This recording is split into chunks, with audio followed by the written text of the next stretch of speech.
Apologies for the delay. I had to work on some things in the office, and I welcome everyone to our hearing on the proposed measure.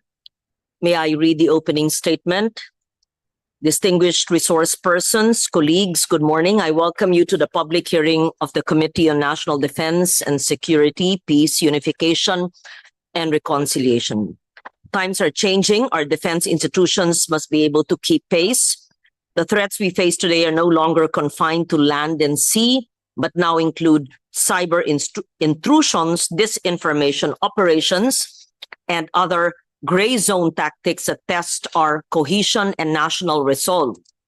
In the West Philippine Sea and within our exclusive economic zone, we continue to see persistent harassment of our fisher folk and the shadowing of our vessels, and concerns over national security have now moved beyond policy circles into everyday conversations among ordinary Filipinos. Thus, our agenda today can no longer wait. It is necessarily multifaceted, so it's a roster of resource persons.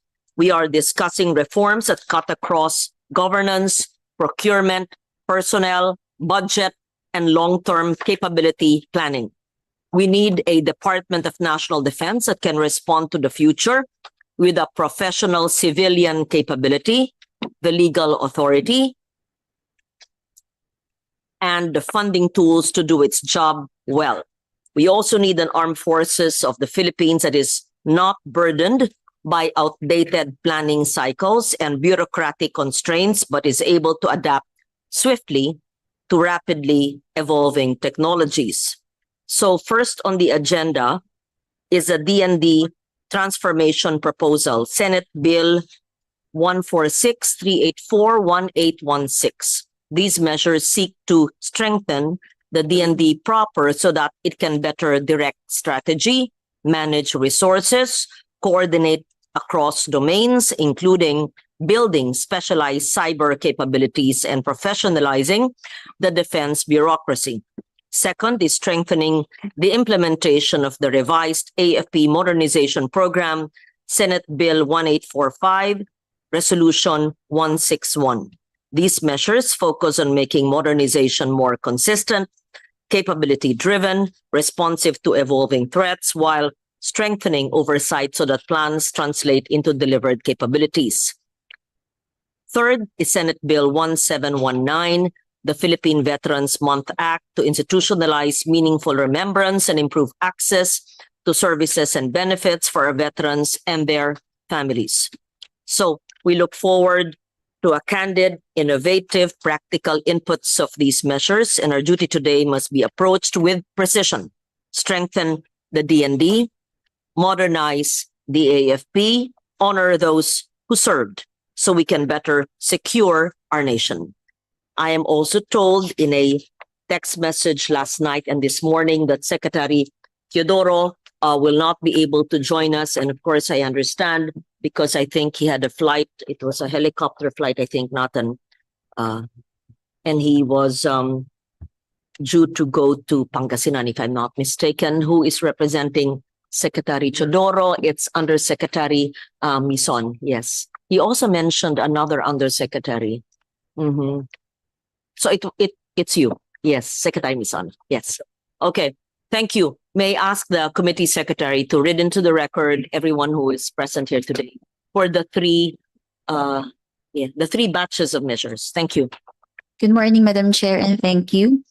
The committee would like to acknowledge the presence of our guests from the Department of National Defense, Undersecretary Salvador Melchor Mison Jr., Assistant Secretary Eric Lawrence D., Assistant Secretary Catherine Lingan, Assistant Secretary Romeo de la Cruz, Assistant Secretary Emmanuel Ramos. From the Armed Forces of the Philippines, we have Major General Ivan Papera, Brigadier General Honorly Brillantes, Colonel Ferdinand de la Cruz, Ms. Leia Angela Amante, Major Igay Jags.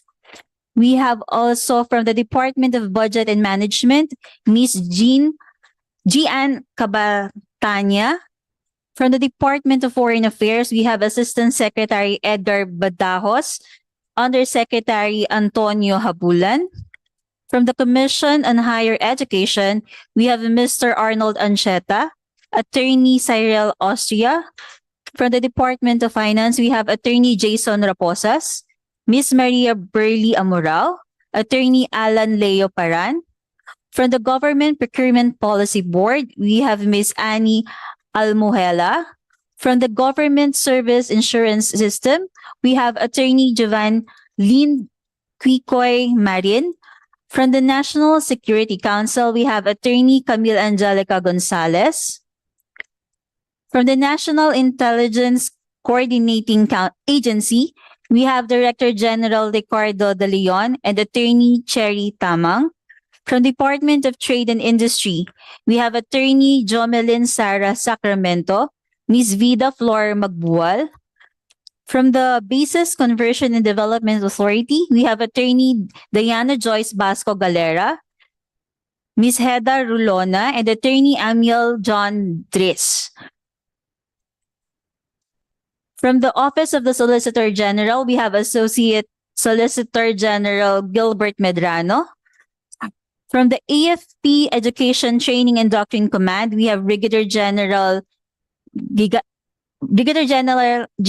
Alexander Gigatone. From the National Defense College of the Philippines, we have President Christine June Carino and Mr. Clarence Duhenia. From the Office of Civil Defense, we have Undersecretary Harold Cabreros. From the Government Arsenal, we have Director Florante Amano.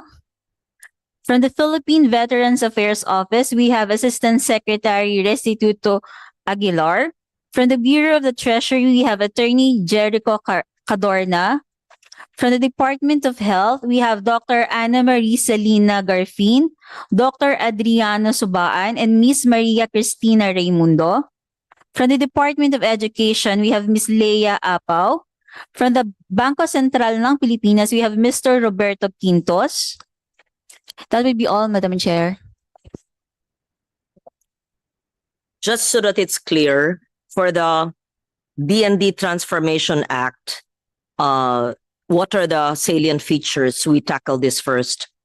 First, organizational strengthening. It reorganizes and strengthens the Department of National Defense proper. Second, there's progressive defense budget target. It sets a progressive target to increase defense spending up to 2% of GDP within 5 years in certain versions. I have some questions about this to DBM and DOF later so that we'll see if it's fiscally possible. International defense partnerships authorizes the D&D proper to enter into executive partnerships and multilateral defense agreements with foreign governments. I will ask this of a D&D, please prepare. Without this act, are international defense partnerships not allowed? Because I understand it's allowed. So what's the difference if we pass it or not? Procurement flexibility allows more flexible defense procurement, including negotiated and government-to-government arrangements. Possible exemption from the new Government Procurement Act. I'd like to hear from DBM or hear from a D&D. How is a procurement process now, and what is a DBM's comment on this? The multi-year contracting and innovative financing authorizes a D&D to enter into multi-year contracts for modernization projects and permits innovative financing arrangements. Are you not allowed now to enter into multi-year projects?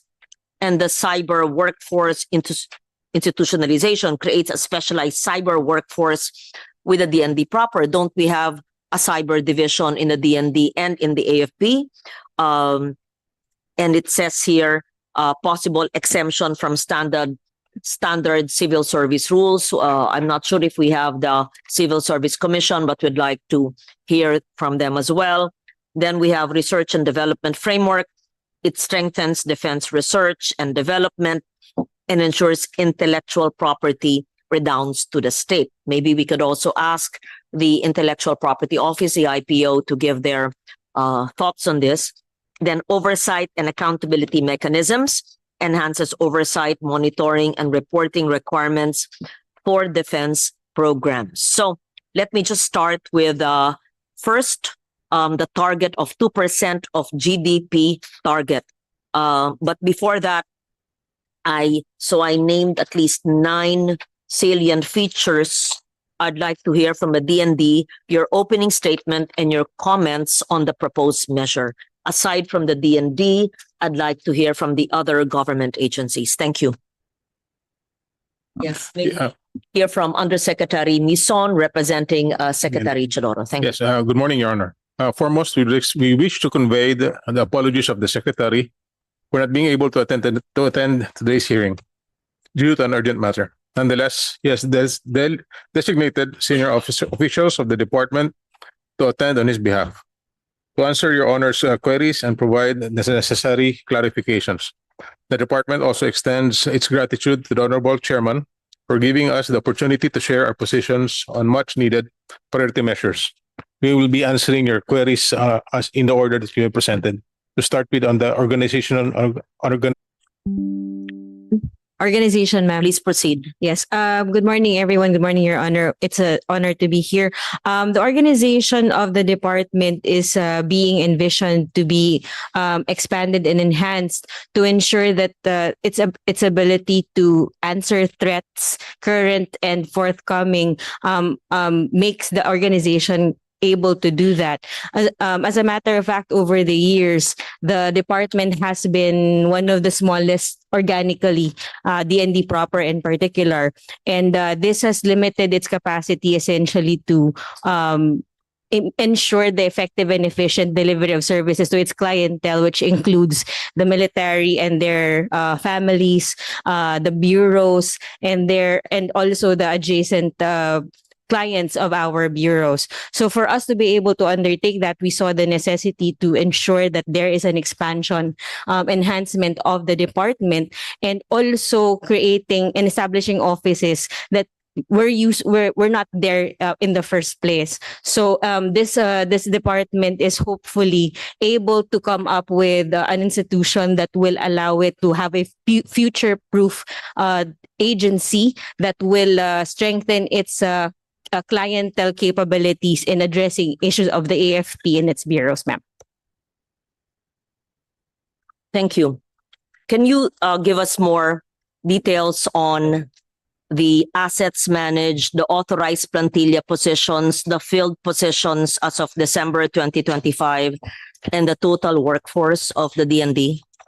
Yes, ma'am. Thank you very much, ma'am. Actually, ma'am, the department is currently managing approximately about 100 billion worth of assets, and it's catering to more than 1 million clientele in the country. As I noted earlier, that includes the AFP personnel and their families, DND bureaus and clientele, and pensioners, and managing assets that, as I noted earlier, which can only be operated as part of the DND proper by around 428 authorized plantilla, and currently filled up about 360 or so. 328 are filled up as of December 2025. The organic personnel, as a matter of fact, only comprises 32% of its total workforce. We've been measuring the workforce warm bodies over the years, and the cost and military to total workforce ratio actually is only 32% of the total requirement. As of December 2025, we have 22% that are costs, but 46% are military. So these are the entities that are supplementing the workforce requirement of the department, and these have been observed over time. So to ensure that the DND proper is really run by its organic personnel and not dependent on its supplemental workforce requirements, we're hoping that the expansion will be granted, and that our requirements for plantilla will sufficiently supplement the services it is providing. The bill will strengthen the DND, and you say that there's a need for more authorized positions. But the way it is now, only 328 are filled for the 428 authorized positions. May we hear from the DND why is that? It's one of the smallest staffing complements in the executive branch, despite overseeing extensive modernization programs and high-level interagency functions. But I'd like to know, why are we not using the allowed plantilla positions? Actually, the hiring is ongoing. The plantilla positions were recently approved by the DBM. So we are now filling them up, and the plantilla, the hiring and approval of the hiring is ongoing. So the 420 for the 400 plus plantilla is being addressed already by our offices to get our required staff complement. Yes. In all these years, in the previous administrations and the first 4 years of this admin, why is it that not all plantilla positions were actually utilized? USEC may answer, representing the DND or whoever. Some are dormant, some are coterminous, so we need to change the dormant to what we really need, and Mhm. changing the dormant positions to what we really need takes time. Mhm. And then we asked for more. Then it's a continuous coordination with DBM Mhm. to get the desired position. And of course, the process required for civil service takes a while. Kaya natatagalan po kami. Mm. Is it because of a lack of competent people, lack of interest to join government, or is it the bureaucratic red tape, I would say skill set, ma'am. the skill set? Skill set, like if we are to transition to analytics on artificial intelligence or cyber, the pool of analysts is not really readily available on the area of defense. Mhm. Mhm. Mhm. So those are areas that we need to develop. Mhm. Okay. Understood. So how will the proposed leadership structure under the proposed bill provide the DND with a professional and personnel capacity needed to address the emerging security challenges without resulting in unnecessary bureaucratic expansion? So,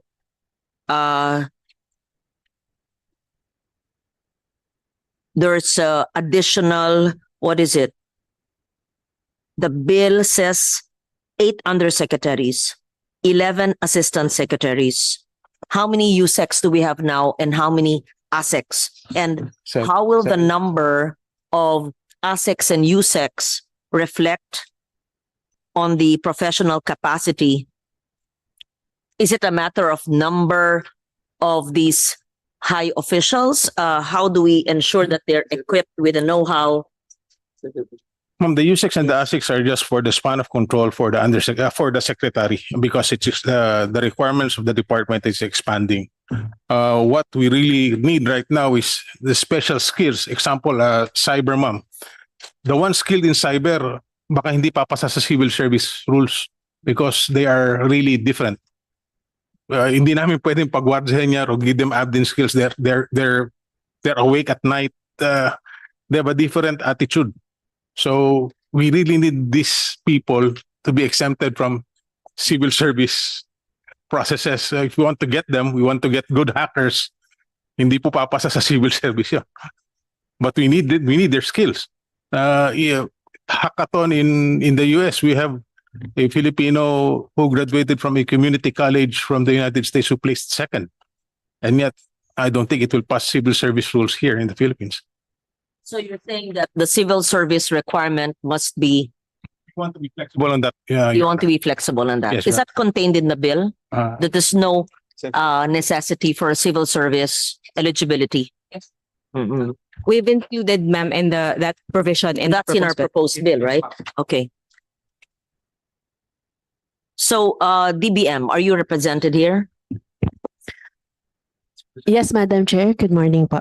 How does the DBM assess the fiscal sustainability of the proposed expansion, including the creation of additional undersecretary offices and more plantilla items? At the onset, Madam Chair, per our record, the current plantilla position of the DND, particularly on the ASEC and USEC that was mentioned earlier, there are 8 existing undersecretaries and 10 assistant secretaries. On the position of the department, we have reservations for this, considering that if you compare it with other departments or agency within the executive. How many USECs do we have now? This is the current structure of the DND. 8 and 10. 8 undersecretaries and 10 assistant secretaries. Presently, Yes. you already have 8. Yes. This is And the this is- proposed bill, 8 na eh. Yes po. We just want to set it permanently into law because So right now majority you have 8 and you have Yes. 10 ASECs. And we're Yes. just adding one Yes. more, another ASEC. yes. Just so that it's clear, what is DBM uncomfortable with? The present setup of 8 and 10? Currently, Madam Chair, although that is the current structure of the DND, some of the senior officials are not regular plantilla position, meaning they are coterminous with the secretary. So as you compare it with the other executive departments, most of them only have 4 to 5 ASEC and USEC. So this would have a disparity in terms of the regular senior officials on those departments. Hence, our proposal is to revisit those proposed number of executive levels in the DND proper to avoid po na heavy yung top level structure, considering that most of the necessity that the department needs is on the lower grounds po. Per our record, the current plantilla position authorized and filled up by the department, particularly under OSEC, they only have 66% authorized position that was filled out. On the civilian function, 77%, on the military, 97%. Our note was for them to exercise their power in terms of filling up those positions first before creating additional position for that purpose. Like, if we are to base it on this proposed measure, it will be top heavy with institutionalized 11 ASECs and 8 undersecretaries, while that is what it is now, but it's not institutionalized. They're not all plantilla. How many are the plantilla among the 8 USECs? Yeah. So ilan yung permanenteng 8 USECs sa 8, and how many are not? If I'm not mistaken, Your Honor, I think 4 undersecretaries are permanent, not coterminous with the appointing authority, Yes, and the 4 are quota. 5 assistant secretaries. Mm. 4 undersecretaries and 5 assistant So, secretaries. 8 USECs now, 4 are permanent plantilla, and 4 are coterm. Yes. And under the proposed measure, we want 8 permanent. 8 permanent positions. How is it if the secretary would want to bring in his or her own people? He's stuck with 8 who are plantilla. Your Honor, what I'm referring to is the permanence of the actual position, but as to the occupant, it's ultimately up to the appointing authority, which is the If you president. have someone occupying that plantilla position as a USEC, you can't take out the person with a Ma'am, new secretary. ma'am, I think they our current undersecretary, USECs, well, they have they are not CES eligible. Majority of the senior officials in the department were recommended by the secretary and appointed by the president. But how is that?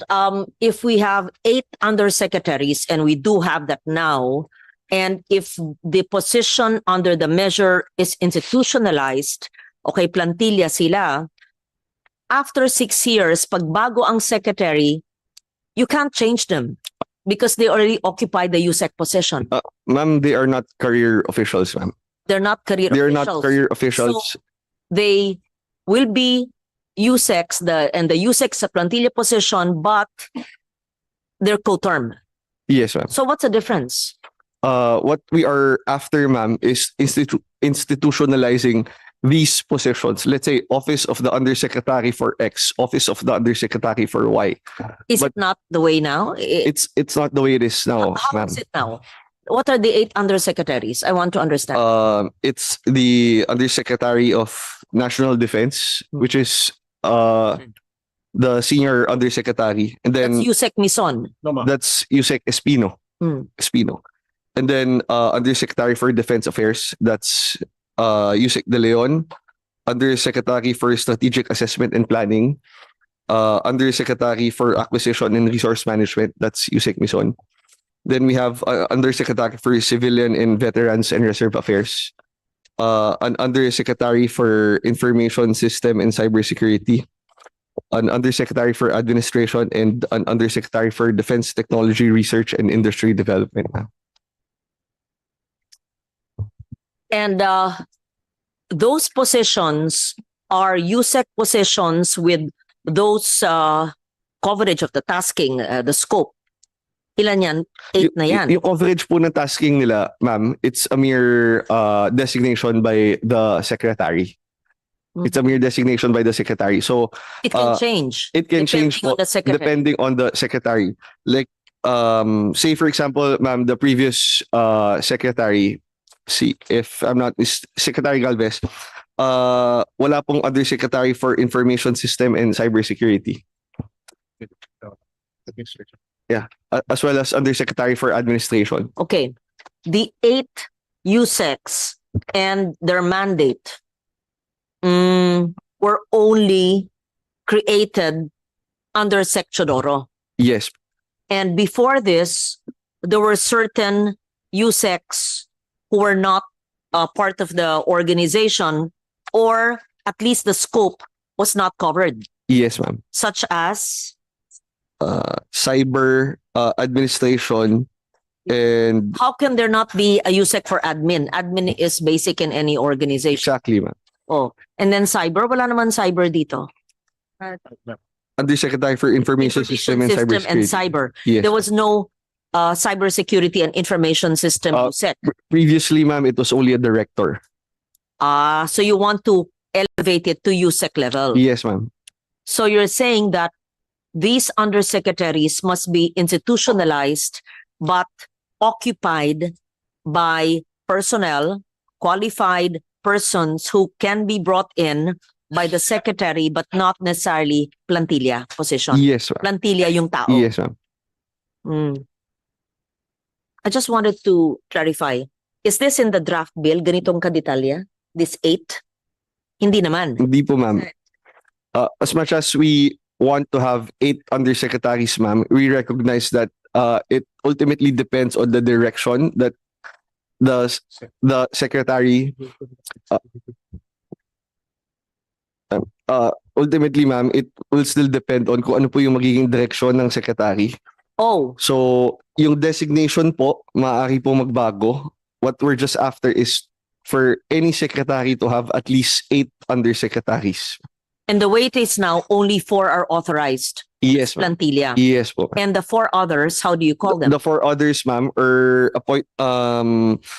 the 4 others po, ma'am, lahat po sila, ma'am, excess. Kumbaga, yun po yung they are only coterminous with the appointing authority, which is the president. So upon after June 30, 2028, lahat po yan, ma'am, unless there's a replacement. Wala Yung na po. 4 na excess o yung including the 4 Yung who 4 are also plantilla? Yung 4 na excess po, ma'am. How about the 4 who are plantilla? The four po, ma'am, the positions are there. Any assistant any No, you said that the 4 excess are co-term with the president and the secretary. So that means that the 4 who are not excess, who are the plantilla, will stay until the next admin. the positions, ma'am. The positions will not be abolished. The positions will not be abolished. Yes, ma'am. The persons occupying it are co-term. Yes, ma'am. Okay. Yes, ma'am. Yes, thank you to Senator JV Ejercito for joining us. Yes. So we have 8 undersecretaries and 4 are excess, meaning the 4 are created because of the need based on the judgment of the present S&D. And the 4 plantilla are there, but the occupants of the 8 are co-term. Yes, ma'am. Unless they are they have the CESO rank. Yes. Again, ma'am, yung nais lang po namin is to institutionalize these offices, the undersecretary offices, because we not necessarily say their designations, because we recognize, ma'am, that it will, at the end of the day, it will depend on the emerging threats and the operational environment So what's the as difference deemed of necessary by the secretary. yes, what's the difference of having only the four as plantilla positions and not having their scope? Because as you said, it may differ in terms of threats and having 4 excess. You simply wanted to expand the 4 into 8 para plantilla na yung 8. And then yung scope ng kanilang trabaho, depende yan sa S&D. But DBM says that in other agencies, usually it's just 4. Is that what you're saying? And you have reservations about increasing the plantilla of USEC to 8. Yes, Madam Chair. We just also want to add po na per existing law, the DND are authorized with 6 undersecretaries po. Ito po yung mga function ng mga undersecretaries na yan under the existing law. The first is under Finance Affairs. Second is Civil, Veterans, and Reserve Affairs. Third is Legal and Strategic Concerns. Fourth is Internal Affairs. Fifth is Finance and Armed Force Modernization. And lastly po, Defense Technology Research and Industry Development. Okay. So this is based So on the existing. Only 4 are plantilla now, but you said it's covered by 6. Why Yes, are you not using the 2 others? Why do you say that there are 4 excess when actually there are 6? Actually, ma'am, yung yung Undersecretary for Research, that's only a recent enactment under the SRDP law. So bagong dagdag lang po yung Okay, so 5. so 5. But as is po for, I think DBM is referring to an EO po ba yan? I don't think that's a law. Bali, What's the Mr. basis of the 6? Bali, Mr. additional Chair, Madam Chair, our recommendation is to retain it as on 6 ASEC and 6 undersecretaries rather than 8 and 11. No, Since but I'm confused because the DND says there are only 4, but the DBM says that that's actually 6. Which is which? 5 including The new law. 5, yeah. Oh, 5 saan yung including- isa mo? Saan yung isa ng DBM na sabi niyong meron naman isa pero unfilled?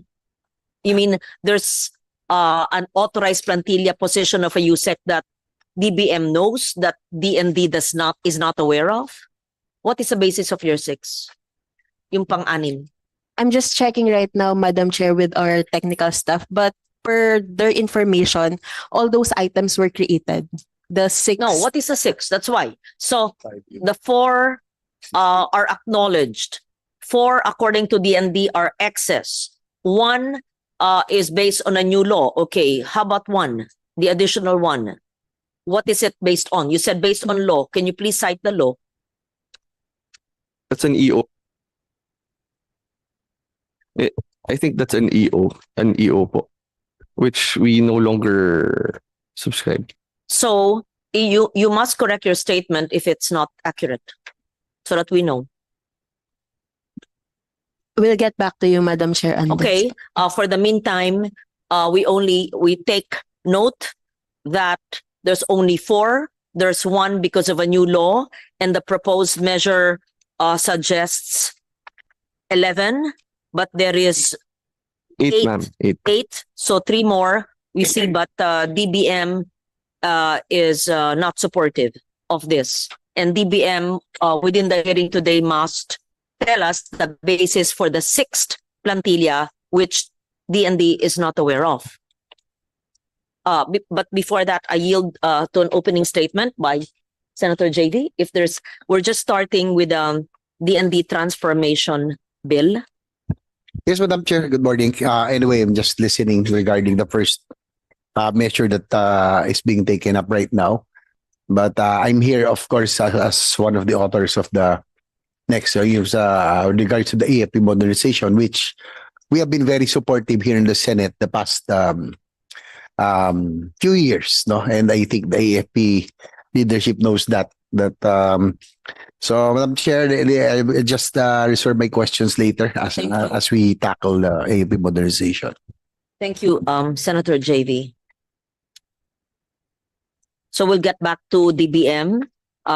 Just as a guide to all agencies, when you speak, please ensure that you have the basis for your statements. Hindi pwedeng akala, hindi pwedeng I think, hindi pwedeng sinabihan kayo na walang basis, because if you say that is based on law, cite the law, and you must have clear coordination with the agency. How can an agency profess that they only have 4 authorized plantilla positions for undersecretary, and the DBM says, no, you have 6. Oh, don't you talk to each other? And that's what we observe in the Senate, that some agencies in the executive only see each other and speak to each other when they're in committee hearings. So we don't like and we will not tolerate inaccuracy. We do not tolerate wrong information. We must be precise, exact. So please correct yourself if it is wrong. And if you're correct, DND must know that there are unfilled USEC positions in plantilla. Proceed. Madam Chair, for the 5 USEC and ASEC, the legal basis is AO 218. So this is the organization of the DND. Well, the additional one, ASEC and USEC, as mentioned also by the DND, was pursuant to RA 12. We're talking about the 029. USEC. Ilan ba authorized? 5 or 6? In total po, 6 USEC and 6 ASEC po yung Yes. authorized. What is the 6th USEC, the basis for the 6th USEC? For the first 5 po, 5 USEC and Yes, 5 yung pang-anim. ASEC, AO 218 po yung Yung pang-anim. legal basis. And then yung additional one po na USEC and ASEC is RA 12024 po, Which is yung strengthening of self-reliance defense posture po. No. Bago nga. Bago. I don't understand. 4, sabi, 4. Plus yung SRDP, 5. 5. Ano yung pang-anim? On our record, Madam Chair, yung sa AO 218 po is 5 USEC and 5 ASEC po yung authorized Okay, po. bakit ganun? Ang akala nila, nagsisimula pa lang tayo dito ha. DND says they're only authorized for plantilla. DBM says, no, you're authorized 6. O yun na, we're starting with this bill. How can I proceed with my hearing if the 2 agencies do not even understand each other? Because how can I even increase it to the ask of 8 if the start hindi pareho? We must be aligned. We must agree. Ilan ba talaga? O continue, then we will hear you. Madam Chair, dun po sa section 1 po ng AO 218, yung 5 offices po na undersecretary, ito po yung function po nila: Defense Affairs, Civil Veterans and Reserve Affairs, Legal Affairs and Strategic Concern, Internal Affairs, and then lastly po, Finance and Okay, so Armed there are Forces. 5. Plus the new 5 law, po. SRDP, 6. Another one po. Yes, D&D. Bakit po hindi nyo alam? Ay. Kasi, so 2 na lang ang hinihingi yung dagdag sa ating panukalang batas. Actually, Your Honor, 3 pa po sana. Kasi po, yung isa po, for the longest time, I think during the previous 2 administrations, yung isa pong USEC was given, yes, it's under the DND proper. The plantilla is under the DND proper, but I think it's given to PVAO po. Kasi po, yung administrator ng PVAO has the rank of an undersecretary. So, for the longest time po, na-transfer na po siya sa PVAO, and we're working under the notion po na 4 lang yung permanent undersecretaries po namin. Gawa yung hepe nga po ng PVAO is an undersecretary. Under the DBM, is the USEC under DND the head of PVAO? Or iba pa yung head ng PVAO na dapat hindi nila binigay para align kayo na 5? How is it? Madam Chair, on the part po of the department, yung designation po is already on part po ng DND. Our concern only is to provide the specific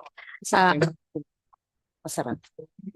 Say it again. To provide the specific plantilla position available po for them. The designation whether saan po ma-assign yung senior official would be on the discretion na po of the agencies concerned. For this one po, under the DND po. Oh, so you're saying that it's the DND that can designate that USEC Kung what function po siya for would be PIVAW. assigned.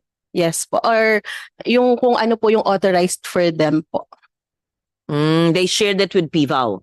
And if USEC, the USEC position was not designated for PIVAW, you could have used it for another USEC position. And does the head of PIVAW have to be a USEC? Naabutan po namin, Madam Chair, it's That's how already it an is. undersecretary. Yes po. So I think the previous two administrations po, the previous two administrations, yung isang undersecretary position po ng DND has been allocated to PIVAW po. And the head of the PIVAW is with the rank of And you an don't want to undersecretary. unmake that. So that means there still are, so based on what you have, 5. Except that the DND shared it with PIVAW. So yun ang USEC. So bali 4 lang. Ganun ba yun? Bale, on our record, Madam Chair, we don't have a repository of kung saan po Kung saan dinadala. kung saan po dinadala or kung Mhm. saan po sila assign na particular function. On our record, sa GMIS po, what we have is So you have they 5. are authorized po Yes, with so 6. they have 5. So no, actually, with the new law, 6 na. Nakakaintindihan na tayo. With the new law, it's 6, including PIVAW. Okay, Yes, it's clear. So it's clear. Yes. They're blind insofar as what are the taskings, but because PIVAW is still under the DND family, right? So that should be counted as a USEC position.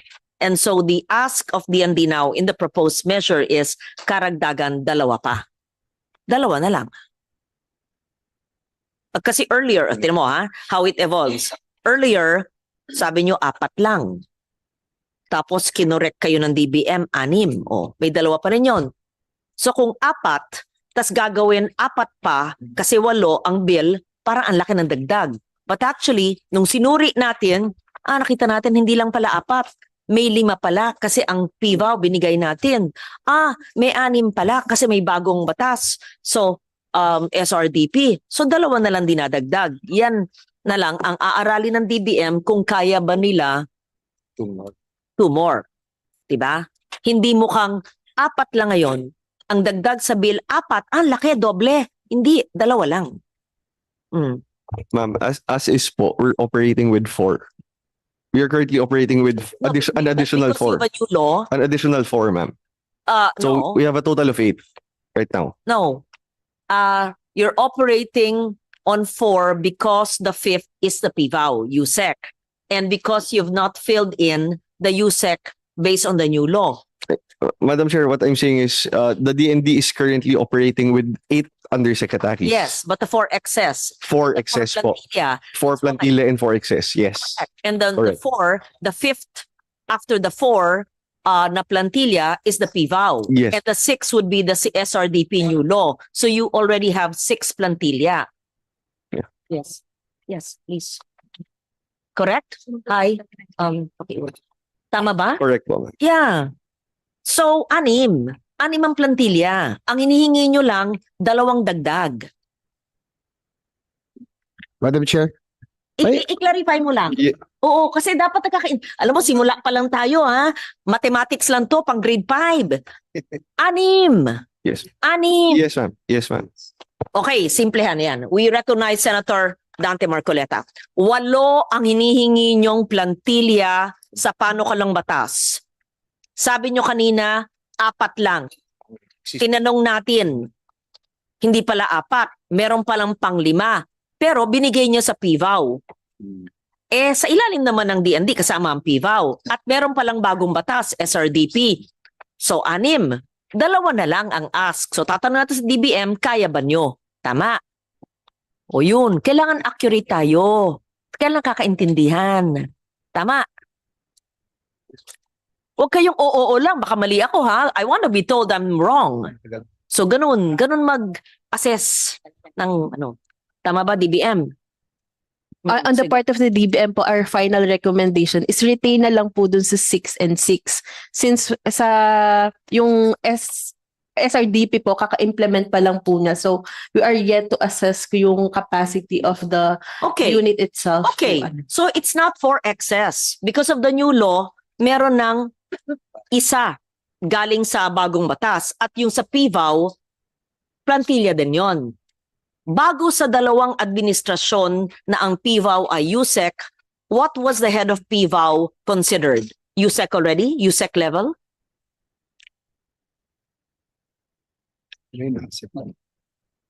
No. Sino po ang head ng PVAW? Yes. Opo, yung head po ng PVAW is a USEC. Tama. USEC po. Okay. So, yung sinasabi nyo, you're operating on 4 plantilla kasi yung isa binigay nyo sa PVAW. Tama? Yes po, ma'am. Yes. Which we were only made aware just now po. Kaya Naklaro lang po namin. pag kayo na sa hearing ko, kaya nga kasi alam nyo, ito complete staff work. Balik tayo FBR time. Complete staff work. Ito I mean, pasensya na. I'll just have to say it. Hindi pwedeng discovery ang ating mga hearing. Mag-aaral, magbabasa, mag-uusap, magko-coordinate. Imagine we're just starting with the first provision of the bill. An agency doesn't even know ilan ba ang ating plantilla. Hinihingi nyo 8 kasi 4 lang ang authorized. Tapos natuklasan nyo ngayon, 6 pala. May bagong batas pala. Di plantilla yan. Gamitin nyo. Hingin nyo kay DBM. DBM, panindigan nyo yung bagong batas. So, yung excess niya, 2 na lang. Tapos, si PVAW, the 2 administrations na siyang USEC, dapat considered na yan, hindi excess. Dapat yan sa plantilla. So, ang ating didiskusyon na lang, kaya ba ng DBM ng 2 pa? Tama. Yun. Ganon. Do we hear an opening statement from Senator Dante Marcoleta? Wala pa. Okay. Thank you. Tama ba ho ako? Please correct me if I'm wrong. So 2 na lang. 2 na lang ang tawad natin. Tama? Masaya kayo. Okay. Simply put, paano makakatulong ang karagdagang 2 plantilla positions under the Transformative Act? How would it help? And what is the scope of this, considering one is deployed in PVAW? Thank you. Thank you, ma'am. The additional undersecretaries actually acknowledges that the specialization of and the new security domains that are already present. Among those areas really is the cybersecurity component, which across the department, we saw the necessity of giving a specialized leadership on such area because we also have the armed forces already specializing and strengthening its efforts on operational tactical levels in terms of cybersecurity. So that leadership complementation is necessary to be established as well. It used to be operated within among the functions of former leaderships, but when it became more prominent over time, we saw the necessity of having it more present. And given that there's also the emergence of artificial technology already becoming more present in terms of security and defense, the necessity of having an undersecretary for such we find important. Another component. To know, what's the difference of having that undersecretary? You have it now, pero hindi siya plantilla. It's just the benefits. But it was created under the present dispensation. Yes, ma'am. The difference, ma'am, is that we already have a specialized office that looks into the substantive and technical components of cybersecurity and technological threats. The reason why it's necessary to have a difference in it cannot be just necessarily subsumed under strategic policy or resource management, because cybersecurity is a platform in its own domain. It's only in this administration, or how many years did we have the Undersecretary for Information Systems and Cybersecurity? Just now, ma'am. How Just many now. years? A few months. It was Only a created. few months, Yes, not ma'am. even 2022. No, ma'am. Because Why not? because we are we're also trying to be prudent in terms of our organizational expansion, but knowing that there's really a need to have a specialization, we saw it I necessary think to that's have very it. late. Well, we're trying to correct it, Very ma'am. del- Yes, ma'am. Just a few months, cybersecurity. The warfare has long gone from land and air to cyber. That's right, And ma'am. not just 2022, 10 years ago. Yes, ma'am. 5. That's right, ma'am. And that's why when we were looking at it and we're using it within just as a subtopic of certain leadership, senior leaderships in the department, we saw that there is really a need to make it a specialized office already, ma'am. So now there's a USEC for cybersecurity and information. Yes, ma'am. Where is that USEC? Who is that USEC? That's Yusek De Leon, ma'am. Currently on official travel, ma'am. But he's already serving also. Currently, we're having concurrent functions. He's also the Undersecretary for Defense Affairs, but concurrent Undersecretary for Cyber because we're Defense still affairs is too general. internal security components, ma'am. It's covering internal security components and also other AFP concerns. How can that be? I don't understand. There's a USEC for defense affairs. Pero Yes, ma'am. siya din ang USEC for information system and cybersecurity. Naghahanap pa po kami, ma'am, ng nag-aantay lang po kami ng appointment, ma'am, for the USEC for cyber, ma'am. Hindi pa siya yung specialty for cyber. Yes, ma'am. Nag-aantay po. Kaya, ma'am, it's very, very new, but we know that it's already necessary to have Okay. specialization for that. Convince me, why is there a need for 8? Ayan, balik tayo. Bakit nyo hinihingi na may 8 na plantilla?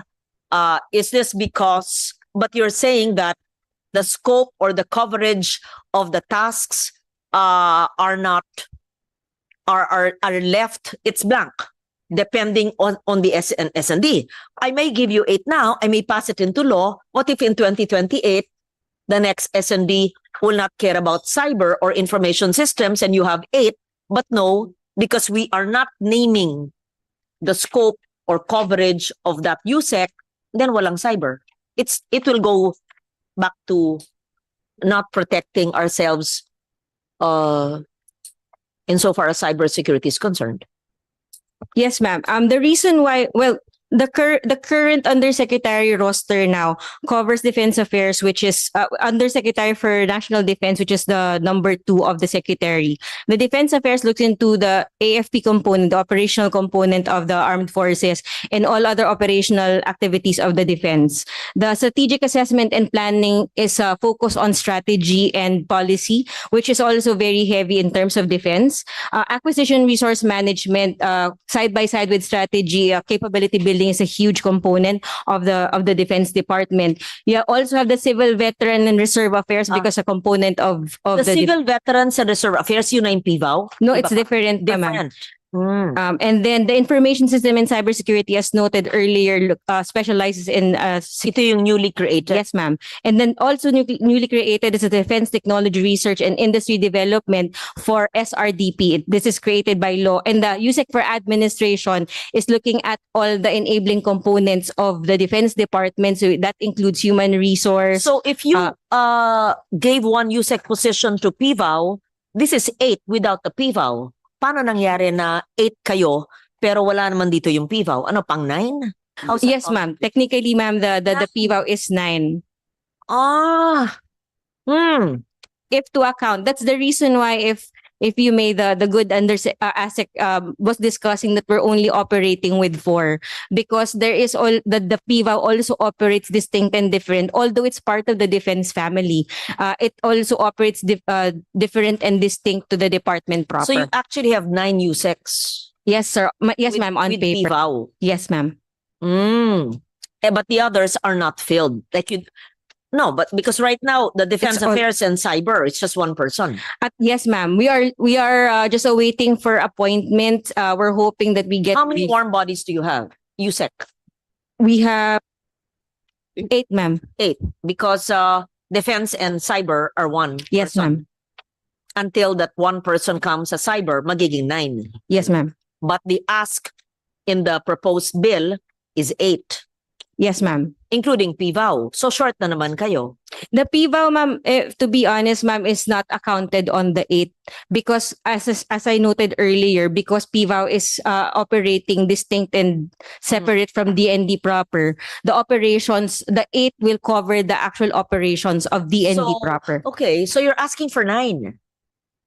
In total, ma'am, if we Yeah, include it's 8 PVAU, plus ma'am. 1. Yes, So ma'am. 8 plus PVAU. So you now have 4 SRDP 5, PVAU 1. Then you need 4 more. Yes, ma'am. And DBM said, but it still does not satisfy me if the next S&D does not will not see the value in cybersecurity without us naming the scope or coverage of each USEC. Maaring may 9, pero wala pa rin yung cyber. What we see, ma'am, is because of the dynamics of security and defense, which has a lot of emerging areas of threats. The limitation of putting specific names in undersecretaries might limit also the department in becoming more dynamic and flexible in the leaderships as we need. For instance, in the past, we did not see how cybersecurity really plays into the entire defense and security arena. But now that we're looking at how warfare is being undertaken, we see that it's really just a button that they're just pushing to undertake that. And so, if we are to name specifically the undersecretaries, we might also be limiting the secretary to be more responsive and future proofing the defense and security of the country. What are the repercussions if this bill is not passed and you only have, what's the present, 5? 5 or 6? Ano ba yun talaga ngayon? Na-confuse na ako sa inyo. Plantilla, 5 plantilla. That's operating under DND proper. No, 4, 5 plus the SRDP 6. Yes, ma'am. 6. Yes, ma'am. Including PVAU. That includes Including the PVAU. PVAU. Yes, ma'am. Yes. If we are not able to pass this, ma'am, we will continue to render a defense department incapable of adjusting to current and future threats. The reason why it's expanding is not because it just wants to get fat. It wants to be able to see leadership down the line and organizations in the department that would be responsive and responsible to whatever will be threatening our country. On one hand, people can multitask, and a number is a number. 6 or 9, does it make us more strategic? Does it make us better? Does it protect our people better? So, pwedeng sabihin, mag-multitask ka lang at saka hindi naman yung ma-fill up yung mga plantilla nyo eh. On the other hand, the reason why defense can have 8 or 9 as compared to the other departments, and because this is the defense of our nation, our people, our land and our sea. And because you're defending not just the physical land area, but you're defending 112 million Filipinos even in the cyberspace. Right? That's how to defend it. Ayan, yun ang dahilan nyo. So, yes. And what are you talking about education if you can't even defend your people? What agriculture are you talking about if all our minerals will be extracted by foreigners at no benefit to the local communities? What are you talking about defending our people or having infrastructure, let's say in public works, if people are dying in floods, etc.? So this is really the overarching defense of our nation would be the DND, because we are defending our people not just militarily and strategically, but this is the lifeblood of our nation in terms of environment, military, economic lifeblood of our people, because those are all the aspects of national security: religious, economic, military, and political dimension, right? How many dimensions are there in national security? NDCP, are you here? Yes. Six, ma'am. DND muna. 6, ma'am. 6 na ngayon. Panahon ko, 4 lang. Sige. Oo. Okay, ASEC. No, I want to ask Yusek Mison. Nag-NDCP po kayo? No, ma'am. Yeah, maski nandi But it's NDCP. I just want to... Huh? They have the acronym PESTEM. Political, economic, No, technology. baka nagbago na ako kasi 1992 pa ako nag-NDCP. O sige, si ASEC, parang bihasa si ASEC eh. ASEC, ilan sa alam nyo ang aspects ng national security, then we get updated from the National Defense College? The widening of the security components not necessarily is just on military. It also includes social, cultural, environment, technological, legal, economic, and political. Did I count Okay. it right? A lot. Anyway, I during forget our time, the aspects, the dimensions of national security circa 1992. Okay? Economic, political, military, socio-cultural. 4 lang kami noon. Ngayon meron ng technological. Yun lang dinagdag. May we hear from NDCP? Yes. Update us. Good morning, everyone. Good morning, Your Honor. Yeah, so that Senator Marcoleta and I may be educated with the updates on the various dimensions of national security. Thank you. I took my MNSA, ma'am, in 2009. And the years after that, we were taught that there are 6 dimensions of national security. In addition to the 4 mentioned by our Madam Chair, the college added 2, and these are environmental and techno-scientific. So that completes the PESTEM acronym.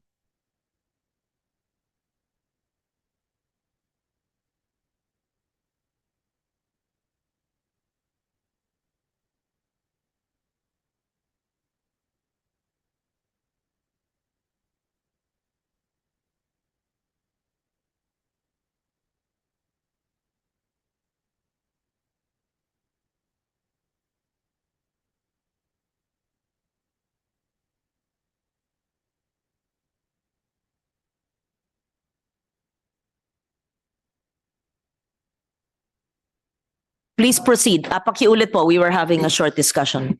Ilan na ang dimensions po kayo? Your Honor, circa 2010, the dimensions of national security are 6. In addition to the 4 you mentioned, ma'am, political, economic, sociocultural, and military, 2 were added, and these are environmental and techno-scientific, which completes the PESTEM acronym. Environmental, ma'am, and techno-scientific.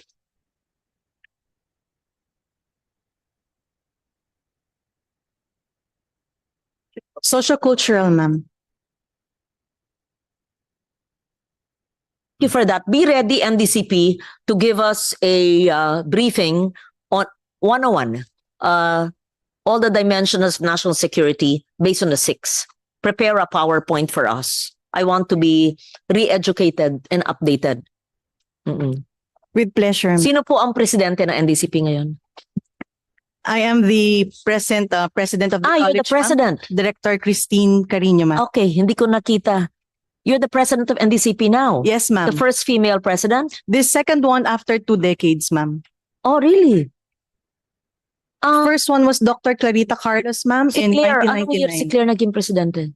1999, ma'am, until 2001. Okay, I studied in NDCP in 1992.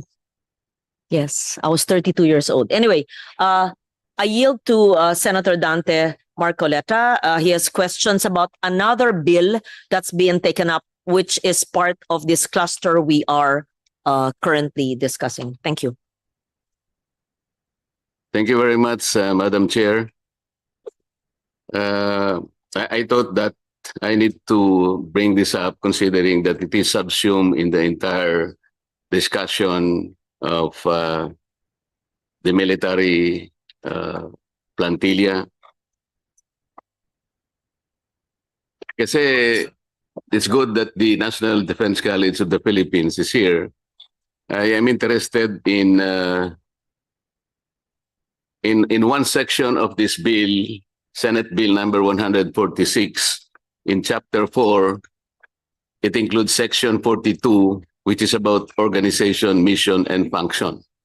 This is about the armed forces of the Philippines.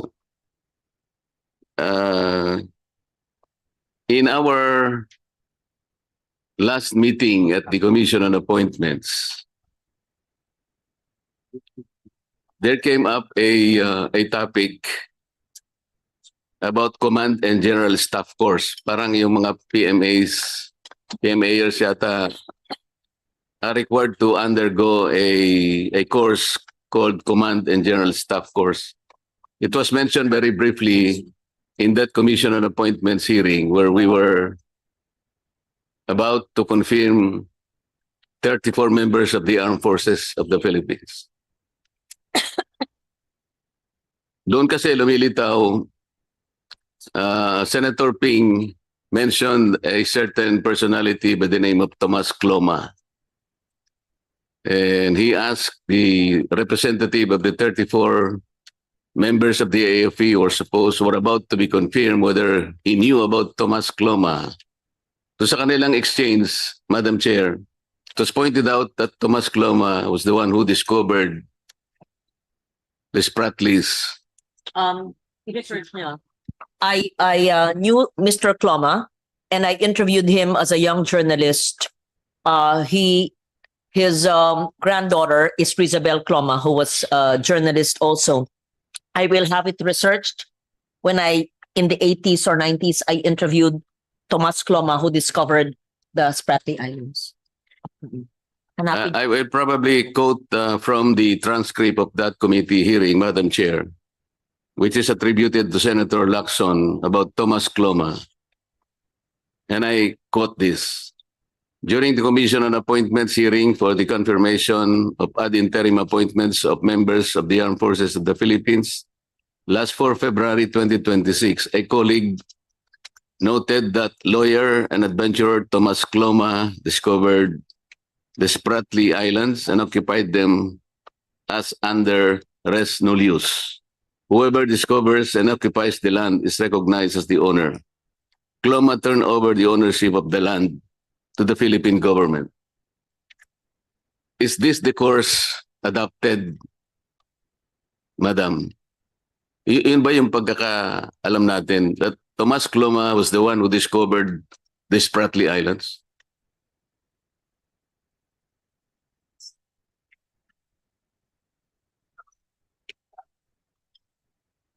That's an story. Allow me to explain. Sinabi kasi ni Senator Ping doon, as the one who discovered, allegedly, the Spratly Islands, he turned over it to the Philippine government. And he said that President Marcos Sr. formalized that turnover. Yun ba yung part ng course? Is the syllabus really very clear on this, that Tomas Cloma discovered the Spratly Islands and it was turned over to the Philippine government because he was the one who discovered it? Yun ba yung history na pinag-aaralan dito sa Command and General Staff Course? Kasi ito yung kinuwento ni Senator Ping, and it seems to me that Captain Pilar, who represented the 34 members of the Armed Forces, confirmed that. I just want to confirm now before you kung talagang ito yung tinuturo sa course na ito. Good morning to our distinguished senator. Yes, If ma'am. I may be allowed to respond, sir. If the statement came from the AFP Command and General Staff College, I believe... No, this statement came from Senator Ping. That's why I'm trying to clarify and have it confirmed kung totoo ito ang itinuturo. Kasi sabi nung captain, he took this course in Camp Crame. Sabi ni Senator Ping, when he took this course in 1983, he took it in Fort Bonifacio. So nagkakaalaman sila about this course. But I'm talking about Tomas Cloma. Ito ba yung tinuturo sa course na siya nag-discover and he turned over it to the government of the Philippines? If I may, the General and Staff College, GSC, which I also took, is a different college from the National Defense College of the Philippines. Is the GSC represented here? Yes. Perhaps, Senator Marcoleta, if the statement made to your honor was sa GSC, maybe the GSC would be in a better position to answer if this basic information on the Spratlys is being taught. Yes, that is better, Madam Chair, Yes, because I rather thought than that the Iba po yung National Defense baka College. akala ko kasama rin doon Iba sa po yung General Staff College, although parehong alma mater ko. But may I, hindi sa ayaw ko pagsalitain ng ating presidente ng NDCP, pero sabi nyo, GSC ang nagtuturo niyan. Nung panahon ko, ba't hindi tinuro sa akin yan? Kasi alam ko Yes. na yun eh. So anyway, pakisagot po. Thank you. Good afternoon. Good morning, Your Honor. For the CGSE class, we only have 7 modules, and we are not aware that if this history is being taught of that included in the module. Our module only consists of international security and military strategies, leadership and resources management, contemporary security challenges, strategic communication, OPART, and joint and combined operations. So let me be clarified. Anong pangalan niya? Hindi ko po makita yung pangalan niyo. Will you please identify yourself? Brigadier General Alexander Gigantone, sir. General, am I now made to understand that Thomas Cloma is not a part of this Command and General Staff course? As I am aware of, sir, none, sir. But I have to check with the course director himself, sir. And I'll get back to you, sir. Yes, because I'd like to inform you that Senator Ping mentioned this during our hearing, and Captain Pilar responded quite quickly that he knew also Thomas Cloma.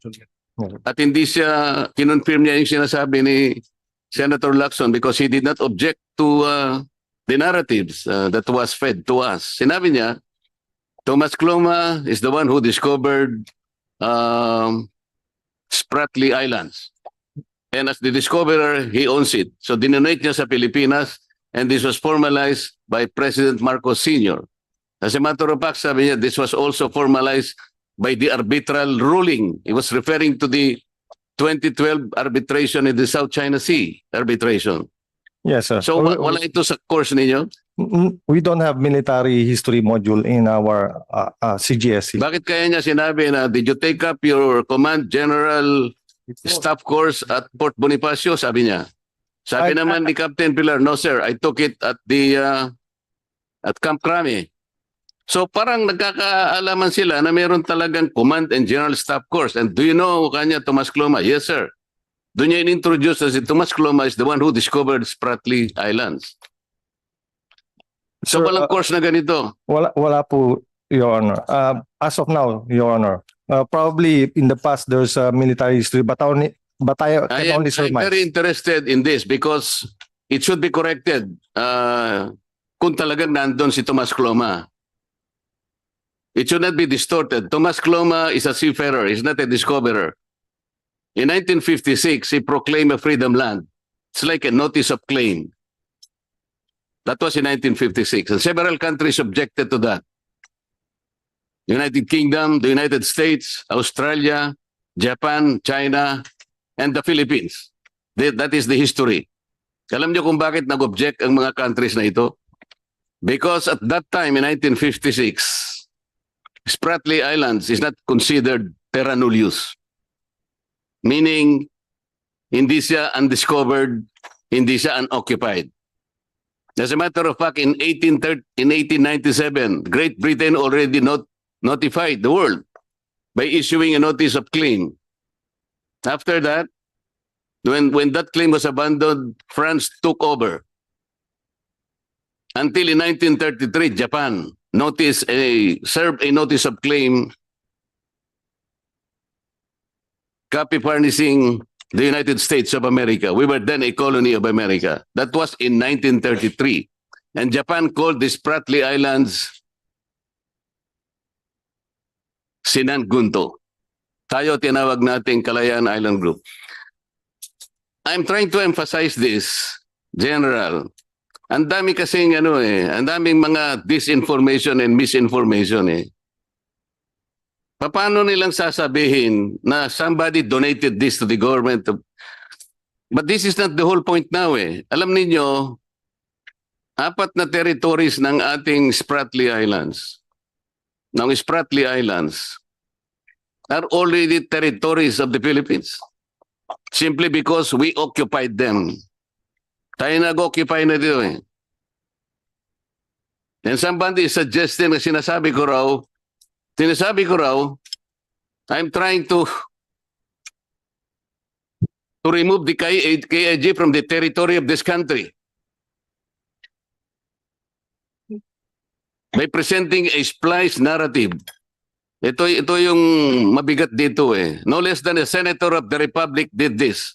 We'll come to this in proper time. Gusto ko lamang paalam na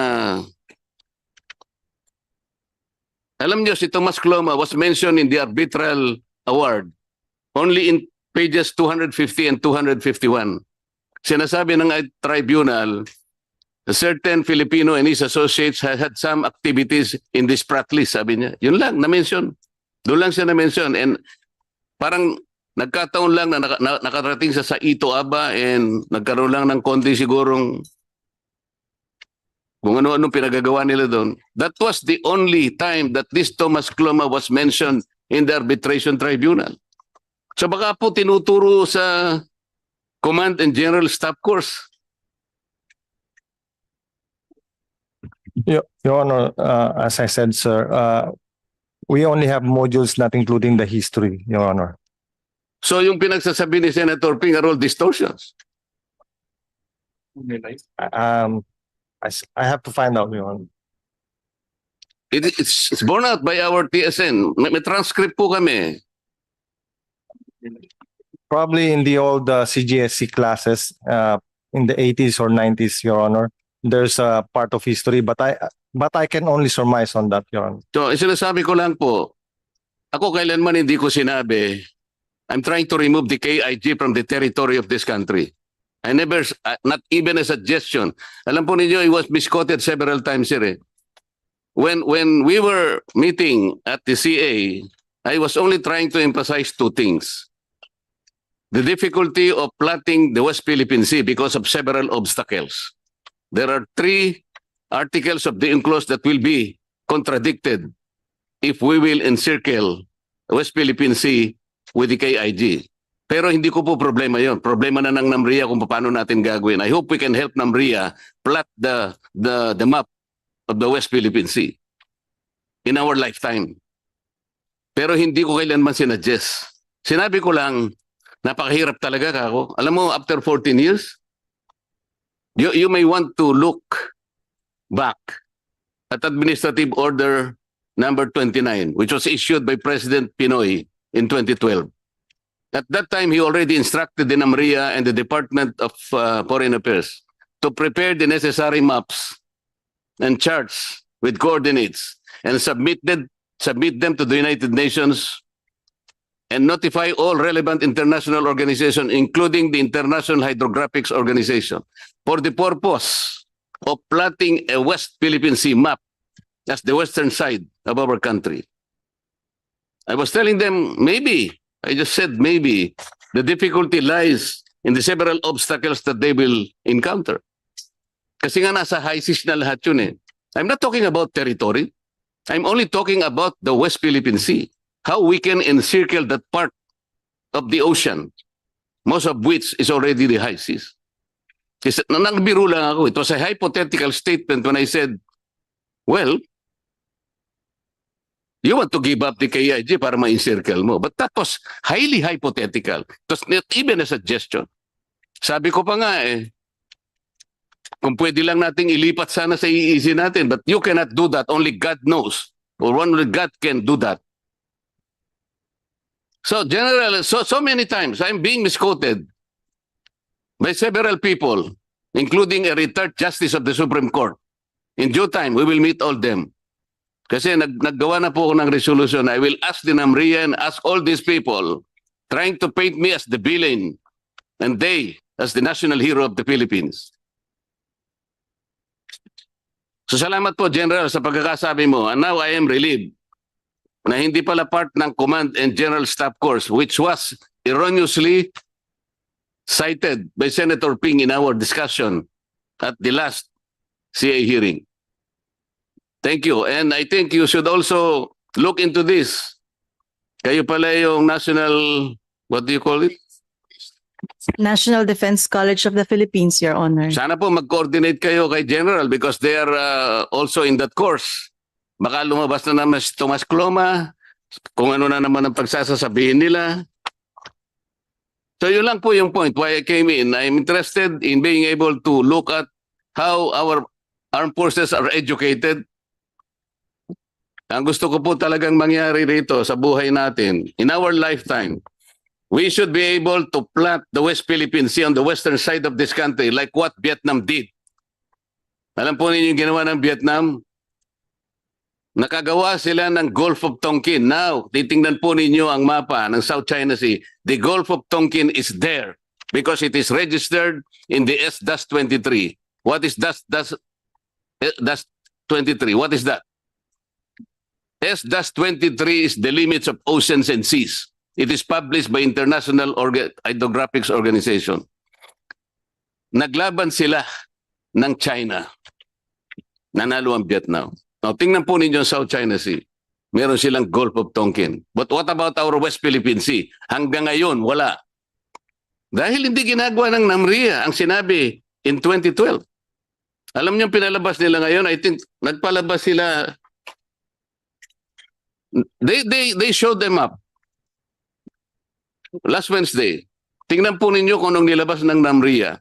It was an administrative map. What is an administrative map? Ano po ibig sabihin ng administrative map, Madam? I have to request your indulgence, Your Honor. I'm not an expert on maritime concerns. An administrative map is a map that delineates the political subdivision of our country. Makikita nyo doon ang regions and the provinces. Ito ginawa nila. Tingnan ninyo, it was published, dated December 2025. That is not the kind of map needed by the United Nations. That is not the kind of map needed by the IHO. It should be a map accompanied by charts with coordinates. Para sa ganun, we can notify the whole world, the whole international community that we would like to allocate that purely for the Philippines. Ilagay natin sa mapa yon. There are obstacles, I know that, but we should work on the obstacles. The NAMRIA should work on this. Hindi yung sasabihin nila na, I'm saying all the difficulties, I'm not trying to isolate anything from our territory. Di ba sinasabi natin, we cannot give up an inch of our territory. Alam niyo kung pahabain ko lang ang discussion na to? It was the retired Justice of the Supreme Court who gave up 242,000 of our territorial sea away. I will prove that in several days to come. Tayo, sinasabi natin, even an inch of our territory, we will not give up. Tama naman yon, ilalaban natin yon. Pero siya, dahil sa pagdedesisyon niya ng mali, the Republic Act 9522 of 2011, somebody raised it to the Supreme Court on issue of constitutionality. Ang akala ko naman alam niya ang ginagawa niya. Ang nawala sa atin, territorial sea, Madam, 242,030 square nautical miles. That's more than the area, that's more than the land area of this country. The land area of this country is about 300,000 square kilometers. How much is 242,000 square miles, Madam? That's about 629,000 square kilometers. Kaya sinasabi ko, siya yung traidor. Ayaw niyang pag-usapan ito because it happened. Gusto niyang palawakin to, tingnan natin lahat. Ang territorial sea, Madam, including our land area, ito yung ating territory. It was defined by our national territory provision of the Constitution. Look at your 1935 Constitution. Look at your 1973 Constitution and the 1987 Constitution. We did not give up any inch of our territory, including of our territorial seas. That retired Justice of the Supreme Court did that. I'm sorry, I need to say all this. To allay all those false statements and misinformation. Thank you, ma'am. Yes. Did I give you enough time? Yes, ma'am, and thank you very much for the time. Yes, I'm sorry I had to take a call because I wanted to give the time to my colleague to clarify certain statements. I apologize. I did not hear what you said, but whatever he says is what he says. You'll be able to read what I said anyway, madam. I Because will of the read transcript. the transcript of records and whatever clarification the good senator has said. I would suggest that you state it in plenary so that it is in record in the plenary session, whatever it has. Then we proceed with our bills. Thank you. So kayo po, it's never too late to take up GSE. It's never too late to take Masters in National Security. Provided Maski na batikan na abogado na kayo. provided they will exclude the Thomas Cloma issue. Totoo naman yun Hindi Hindi, wala pala sa... The general already confirmed it to me. It may not be the classes, but it's historical fact. In fact, sino ang bihasa? Who can give us the historical perspective of the Spratlys? Because when I was a young journalist in the 80s, anong taon yun? Thomas Cloma interview ko. Google him. Tanong mo kay Jane, ngayon na. Kanino ko pa sinabi 30 minutes ago. In-interview ko po si Thomas Cloma sa bahay niya sa Quezon City. Tawagan si Rizabel Cloma. Yung apo niyang si Rizabel nandun. But retired na si Rizabel. That was like, I was in my 20s. And I interviewed Thomas Cloma. And we talked about the Spratlys in the 80s. And then, fast forward 1992, I took up my master's in national security at 32 years old. At the Blue Book, one of our exams, maybe term paper, was on the South China Sea issue on the Spratlys. Wala pang computer, wala pang soft copy. Handwritten ko yun sa isang Blue Book ko. Mahahanap kaya ng NDCP yung Blue Book ni Loren Legarda noong 1992. Kung meron yun, as early as 1992 po, ay sumusulat na ako about the Spratly Islands. Madam Chair, wala po akong problema kay Thomas Cloma kung ang pinag-uusapan lang, nakarating siya sa Ito Aba, kasama niya yung kanyang mga associates, sapagat nakarecord ito sa history ng arbitration. At siya rin naman ay nakapunta sa kanyang mga associates. Very briefly, sabi ng arbitration, nandun siya, pero wala siyang residence doon, hindi man siya nangisda doon. They were talking about the historical rights of who fish in that area, who mine in that area. So nabanggit talaga ang pangalan niya na he had some activities, although briefly, in the Spratlys as well as in Ito Aba. Yun ay hindi natin pwedeng alisin sa history. Ngunit kung itinuturo po nila na Thomas Cloma ay siyang nag-discover ng Spratlys, ang dami pong bansa ang talagang nag-object. Kaya baka mamamali po yung mga estudyante na magte-take up ng course na yan. At lalong-lalo naman, hindi niya i-donate because paano niya po i-donate? On record po ito, the Philippines is one of those countries who objected kasi nga hindi siya terra nullius eh. Meaning to say, there are a lot of discoveries already prior to 1956 when he declared a freedom land. Yun lang po ang part na dapat wag nating susundin dahil mali yun. Lalong-lalo naman na sinabing dinonate. At yan daw ay formalized sa Presidential Decree 1596. Maling-mali po yun. Kahit basahin po ninyo yung PD 1596, wala pong sinasabi tungkol kay Thomas Cloma. Yun po yung lang gusto kong burahin natin. Pag-aari po natin yung occupied territories natin not because they were discovered or donated by Thomas Cloma. Pag-aari natin simply because nandun ang mga tao natin and we have effective control. Under public international law, kung sino merong effective control, siya yung may-ari. That's the status now. So wag nating sasangkot si Thomas Cloma sa mga bagay na hindi tama para sa kanya. So yun lang pong i-correct natin. Let us cleanse the part of that course na pinalalabas na discoverer siya at dinonate na at pinormalize ni President Marcos in his presidential decree. That was all wrong. That is historical distortion. I think that is very, very clear, General. Thank you po. So, nakikinig. Pasensya na po. So, 1991 po, nakilala ko si Tomas Cloma. Oo, 1991 pala. Sige. Nakinig po ako. Sige, then I'll have a transcript. Have you clarified? You want to read something to record?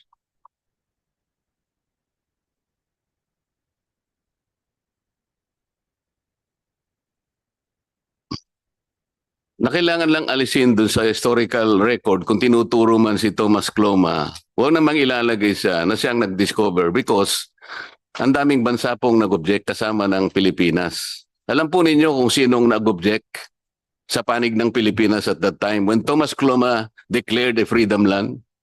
Do you know who represented our country when he himself objected to the declaration of Thomas Cloma? Alam po ba ninyo kung sino? He was then our Secretary of Foreign Affairs, who later became President of the Philippines. Who is he?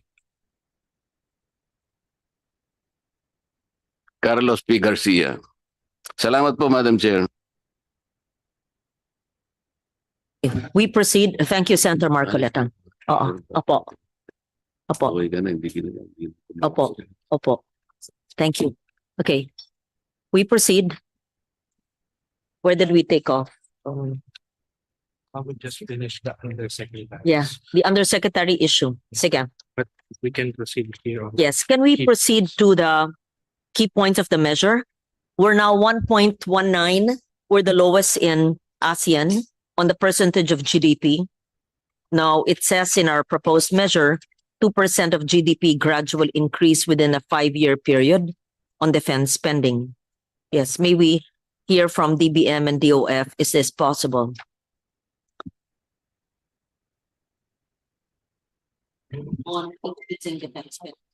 Madam Chair, for the proposal of 2% spending out of the GDP, per our record based on the FY 2026 BSF, so our GDP level based on, since ang proposal po ay on the preceding year, so FY 2025 actual GDP level is at 26 billion 446,000 46 trillion 446,369 million po.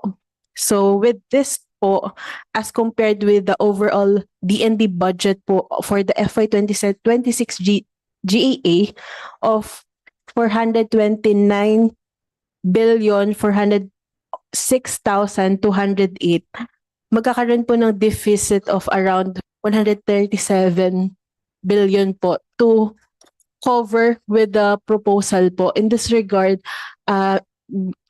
in view of our tight fiscal position po, we have reservation po for this proposal. And our recommendation is to undergo po yung budget based on the usual budget process po, so that the Congress as well as the DBM in terms of budget preparation could be able to scrutinize yung accomplishment as well as financial capacity of the DND in performing their particular programs and project to be shovel ready in the particular year po. That's all for the stance po of the department. Department of Finance, may we hear from them? Are they present? Yes. Your Honor, not from DOF proper, but from the Bureau of the Treasury.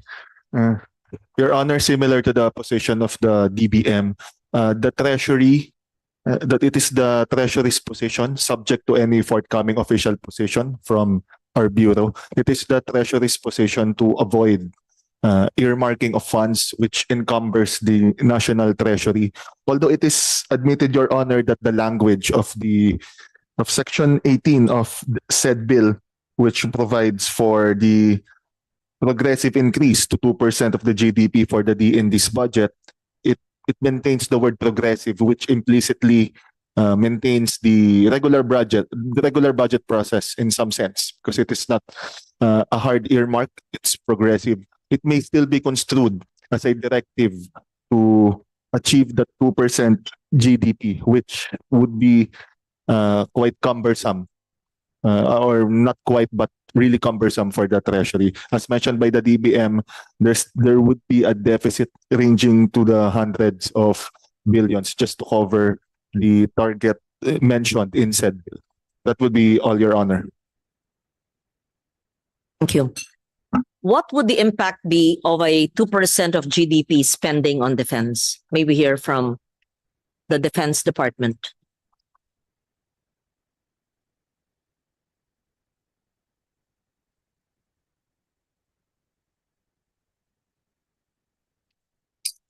Good morning, Madam Chair. General Papera, ma'am. I'm in charge of the Armed Forces Modernization. The 2% increase, the 2% of the GDP for the armed forces, especially for the Defense Department, will greatly impact on our modernization.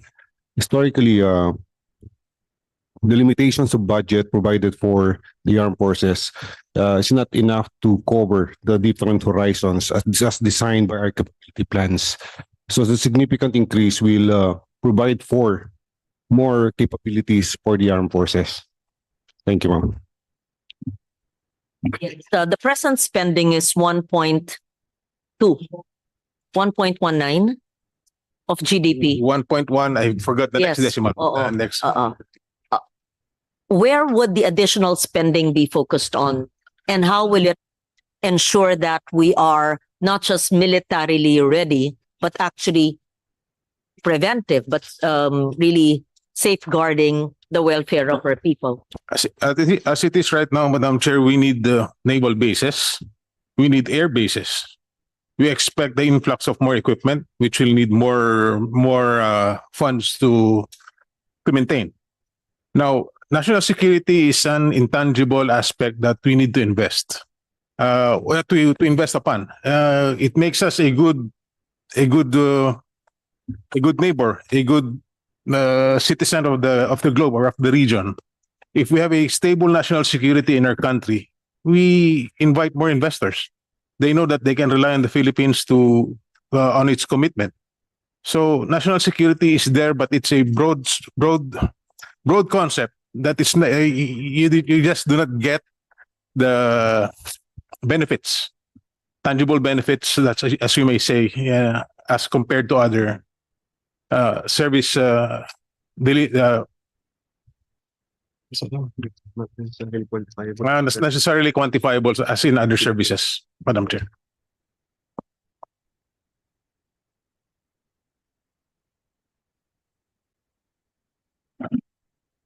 If we are to say, sir, we need to carry our own weight in this part of the region.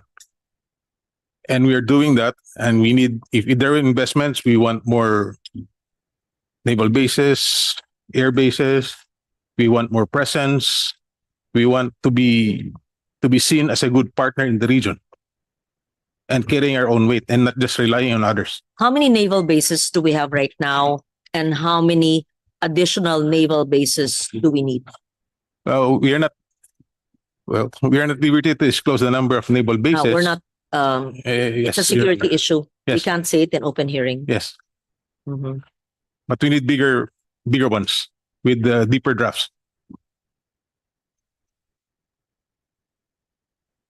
Please proceed. And to add, Mr. Chair, as previously mentioned by the Secretary during previous hearings, pag hindi po natin sinimulan gumasta po ngayon, lahat po yan nagmamahal. So, maaaring kailangan po natin ngayon, down the line, doble, triple na po yung presyo.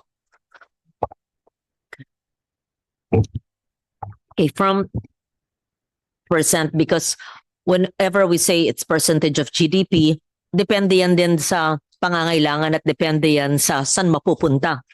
And there's always a need, even if we increase to 2% of GDP. We proceed to the item on procurement.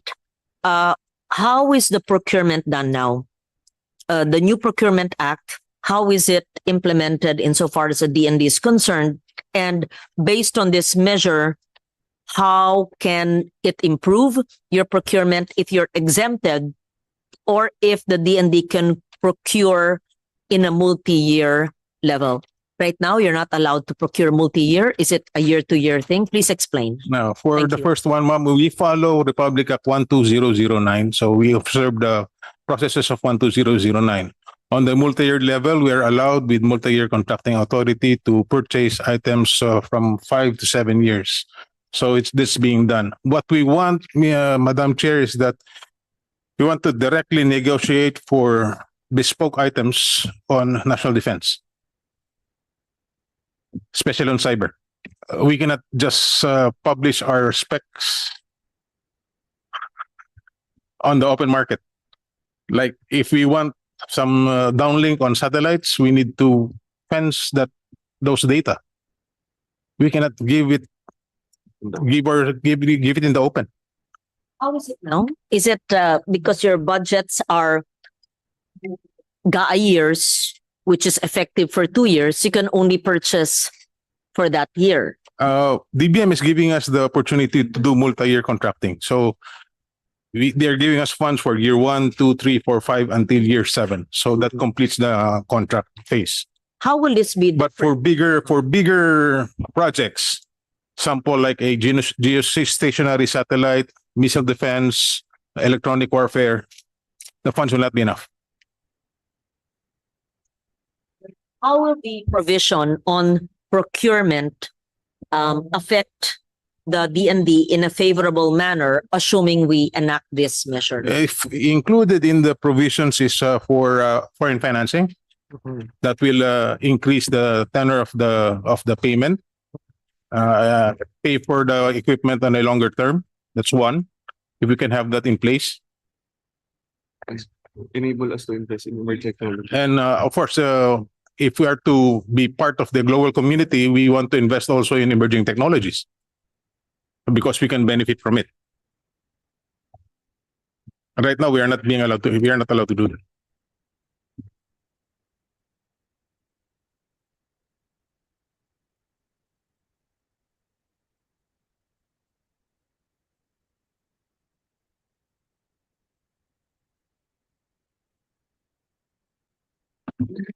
The bills we're studying allow special defense acquisition.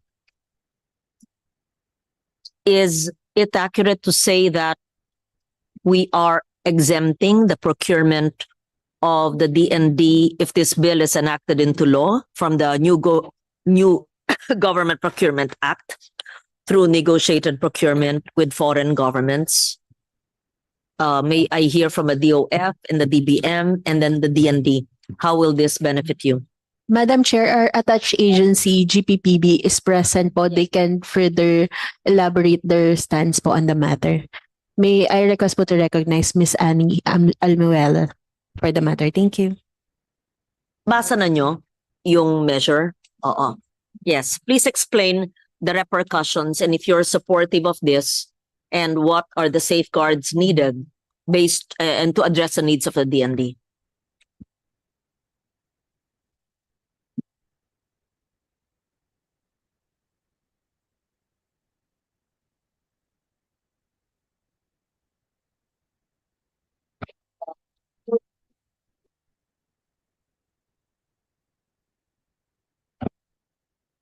At the outset, ma'am, we are supportive of the bill, especially 1816 and 146, insofar as the procurement provision is concerned.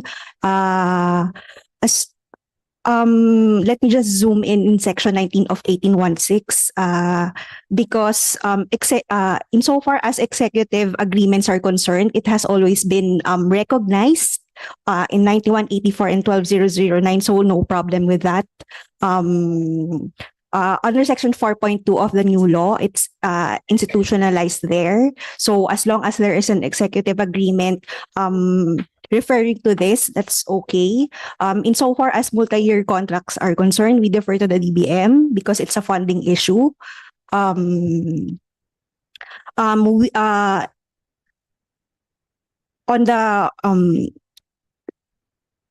last sentence of the first paragraph, we just want to suggest refinement of the language and to mirror the existing mode of procurement, negotiated procurement, national defense on defense cooperation agreements and inventory-based items procurement.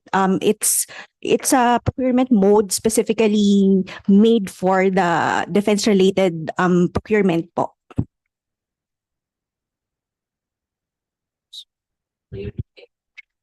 1816 and 146, ma'am.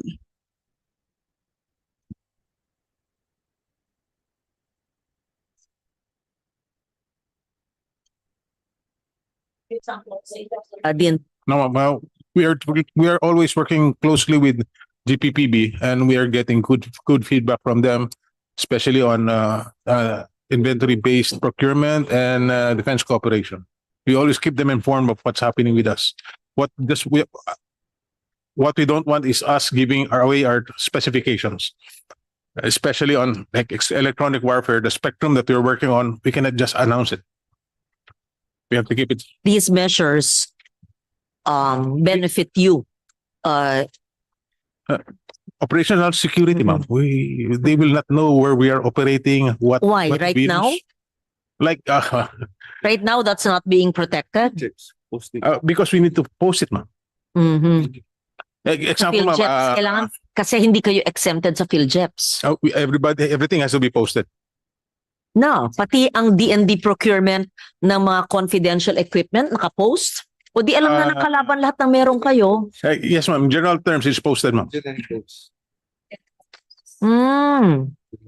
No, there should be an exemption pagdating sa security. Yes, ma'am. Like if you want a counter UAS frequency and the range of it. Makukuha kayo kung hindi. Hindi naman, ma'am. Hindi lang namin sinasabi lahat. But we're saying. Yeah. There must be a way that you don't have to post everything. And even kung pwede, ma'am, sasabihin lang namin sa GPPB, meron kaming ganitong project, you can see it, but we'll not post it. Yeah.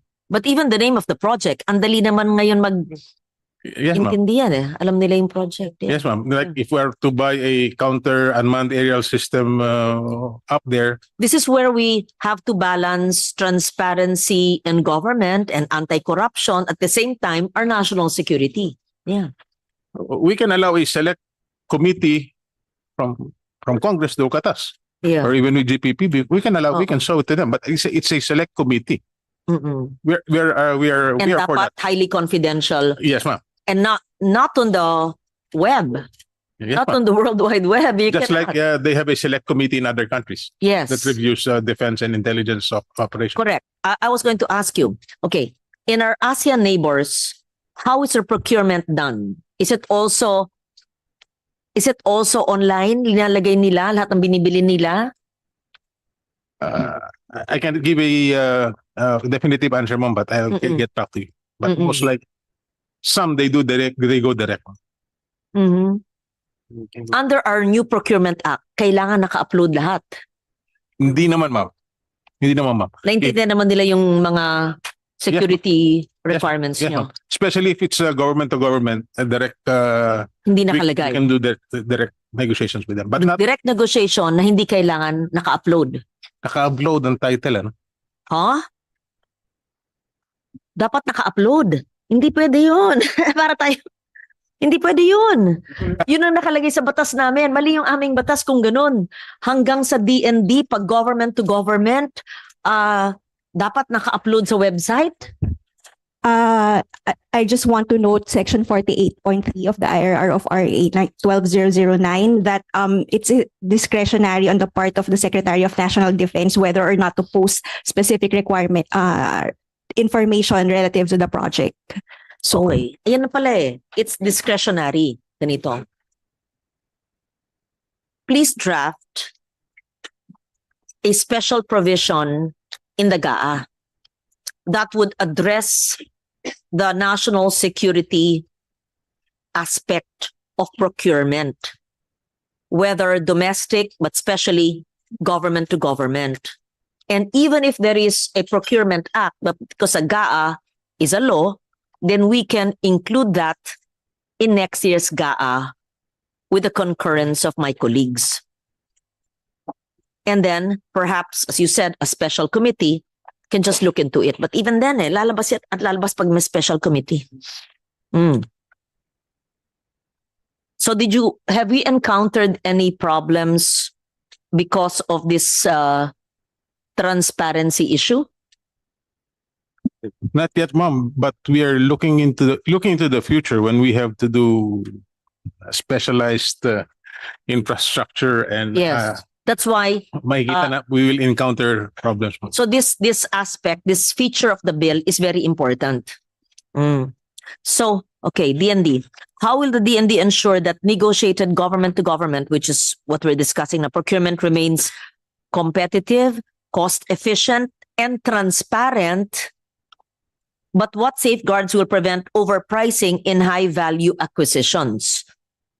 Does the bill's procurement flexibility provide sufficient operational agility while preserving fiscal discipline and oversight? So, while we understand the need for confidentiality and want to protect the security, how are we assured that public money is spent in a very conservative way while getting the best equipment or information and exercising fiscal discipline? How do we balance that? The first one, ma'am, we do not just talk with one government. We talk with a lot of government. We do scoping. We know what we want. We also know the technology that's out there. We know the purpose because any procurement will be fit for purpose. So maraming gobyerno, maraming offer. We can check it. Erwin, you had a question about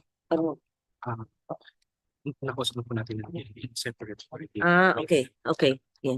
Now, for transparency, we have documents, we have decision packages, we have resolutions that we can show on an executive session on how it's being done. Mm-hmm. So we're ready to show that. Mm-hmm. And of course, we want what's only good for the troops Mm-hmm. in the field. Okay. Yes. From a procurement governance standpoint, what are the safeguards and review mechanisms that the GPPB would recommend to ensure that negotiated defense procurement remains consistent with the principles of transparency, accountability, and value for money under our procurement framework? Pakisara nga yung aircon na yun ang ginawa.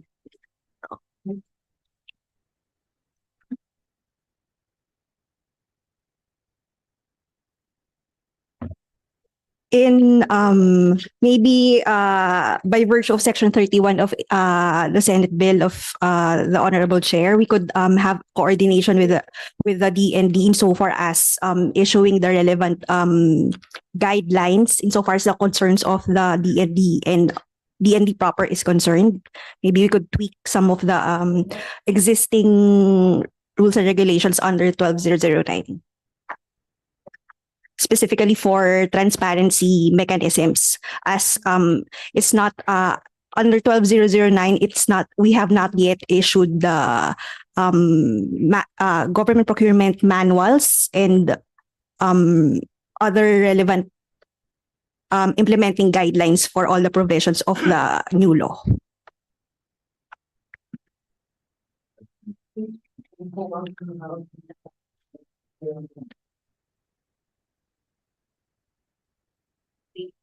If COA's not here, we'd like to ask them for their opinion, right, on the bill. DOJ and the Solgen, are they represented? Good morning, Your Honor. Office of Solgen, yes. The Section 19's authority to enter into executive or partnership agreements with embedded procurement provisions raise any constitutional concerns, particularly in relation to procurement laws, expansion of powers, or the limits on executive agreements? Is this allowed? Are there any concerns that you can raise? Good morning, Your Honor. First off, Your Honor, we would like to extend our appreciation to the Honorable Committee. It's always a privilege and an honor for the Office of the Solicitor General to assist the Senate and its committees. Secondly, Your Honor, the Solicitor General extends her regrets as she has a prior commitment.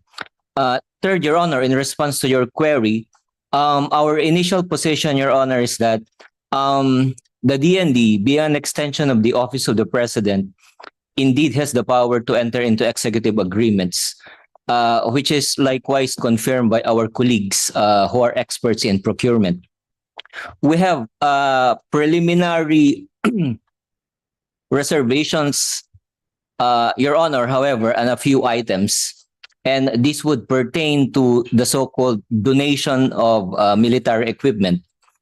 If I may, Your Honor, The office is quite concerned as regards the possible sources of these military donations. We are speculating or contemplating the possible scenario where a donation could be imbued with other motives.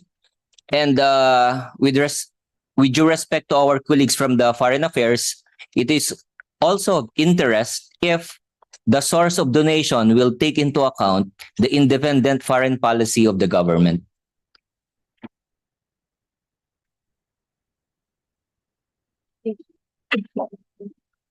So far, Your Honor, these are just preliminary from the point of view of the OSG. Once approved by the Solicitor General herself, we will submit to the Honorable Committee our position paper. We hear from the DND. Can you please respond to the OSG position? Yes, Your Honor. Donations, we have been very selective on donations.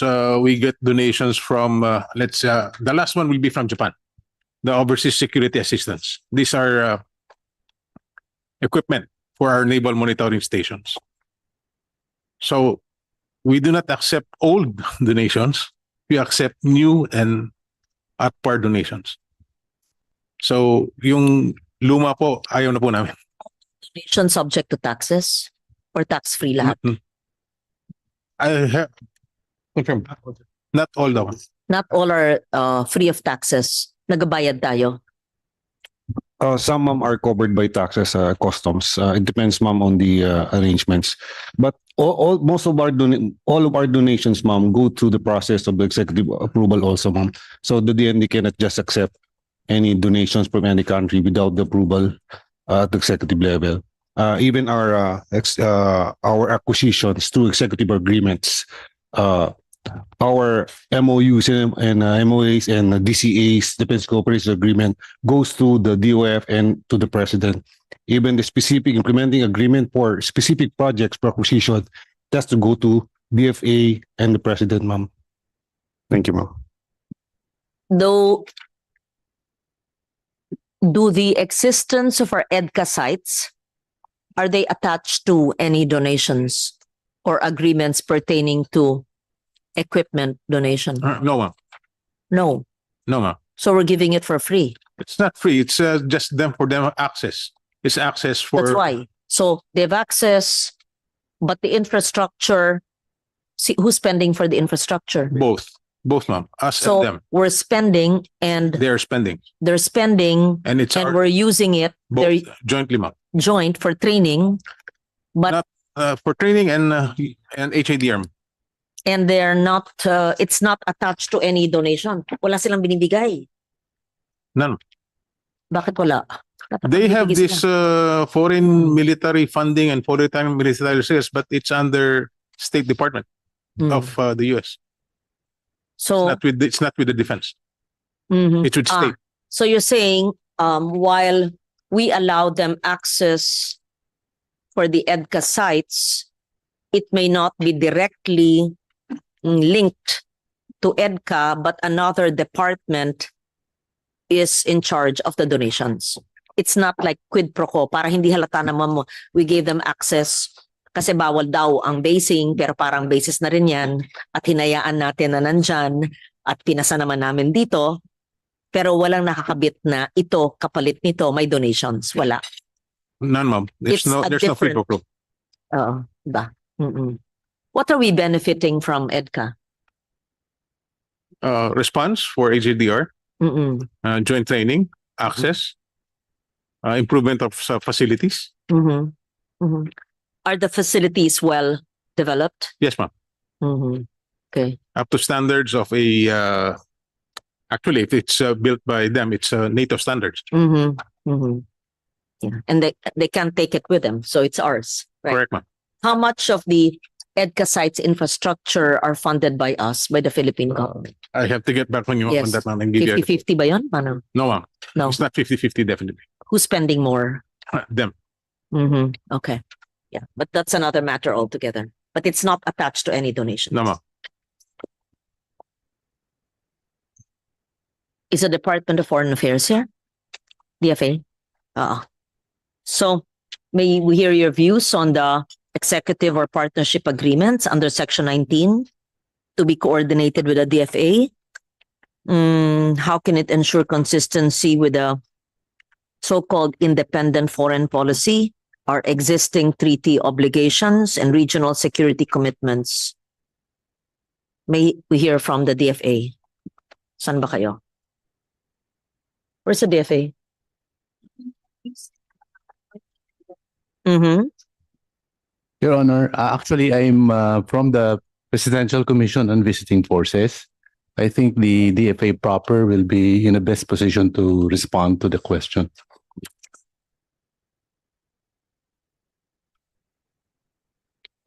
I think it's in the other, as mentioned, I think it's in the other hearing. He's being called by one of the staff. Okay. Yung wala dito, COA and DFA to give us their position. The BCDA is present in relation to the real property issues. I think I asked them about this during another hearing, and at least we were able to increase the take of the DND because there were some issues on payments for real property tax, etc. Is a BCDA here? Yes. Binayaran na nyo yung kulang na utang nyo sa DND. Di ba hindi kayo nagkakasundo nun? Tapos nung hearing, hindi ko hearing yun eh. Public corporations. So, yeah. Ay nagkasundo na kayo, sabi nyo, babayaran nyo ang DND sa mga utang nyo. Di ba? Good morning, Madam Chair. Joyce Calera from BCDA. Springing from stemming from our last hearing in the Senate, we were able to, per our records, we're able to submit the necessary documents to DND for validation. Yeah, we were able to. We already submitted the necessary documents regarding on that matter on the real property taxes for their validation, Madam Chair. Meaning, they increased their take. Yes. Okay. So, kasi isa yun sa hindi nyo pinagkakasunduan at you'll be able to pay them and you made your computations and For their validation, Yes. Madam Chair. I just want 1 minute. I will finish the transfer. So, please go ahead and transfer.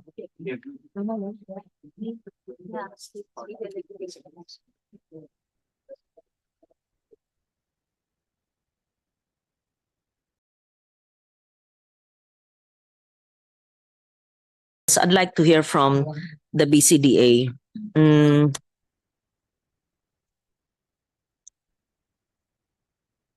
Should there still be a basis conversion framework?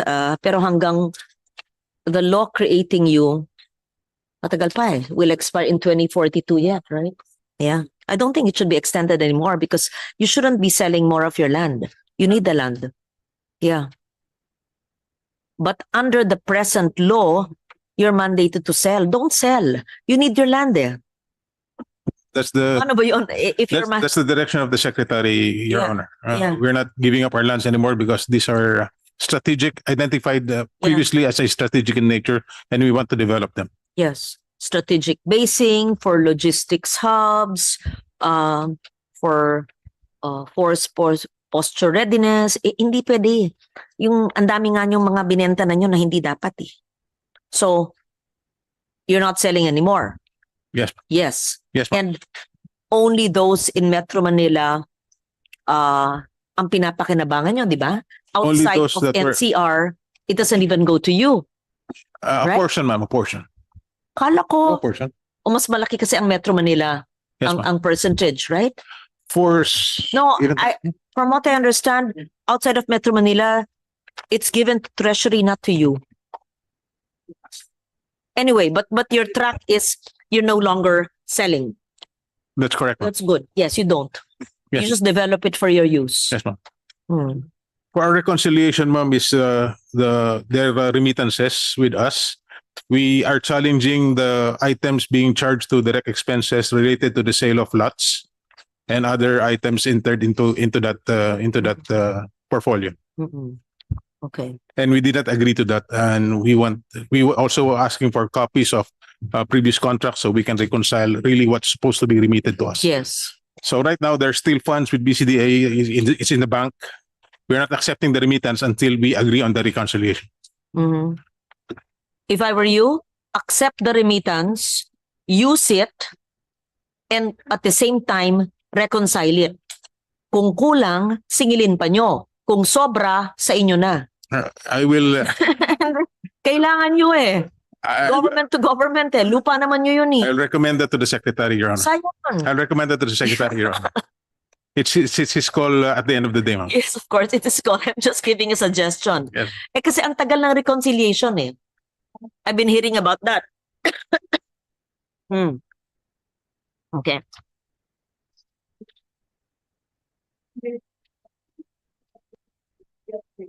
Multi-year contracts and fiscal sustainability.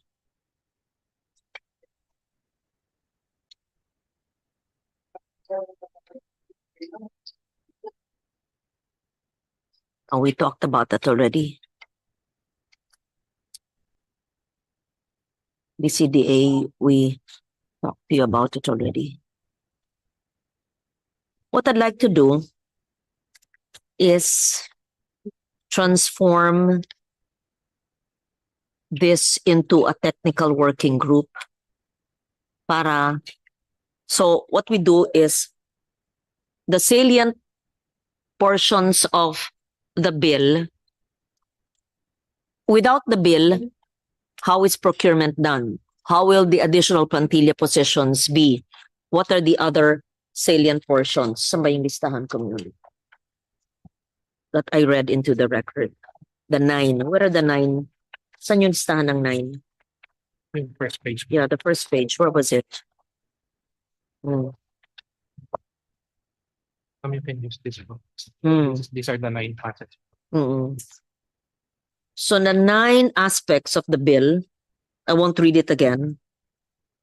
Without the transformation bill, the transformative act, how is it now? So binasa ko yon. Anyway, in the TW, you can do that. With the bill, how will it enhance? How will it improve? Or dahil, let's say, wala ito, absent ito, weak kami dito. Para makita ko yung diferensya, I think you can do that in the TWG. And if you cannot answer that, if it would need, let's say, the position of DBM or DOF, isama nyo doon. Tama? Naintindihan nyo ang gusto ko? Yeah. So, the 9 salient features of the Transformative Act bill, taking into consideration the 2 other measures, right? And we put into the record, wag nang basahin, yung position on the 2 other measures, the Veterans Bill, right? And the bill of Senator Zubiri, correct? Those are different bills. Meron po No. tayong, Ano ito? Anong version to?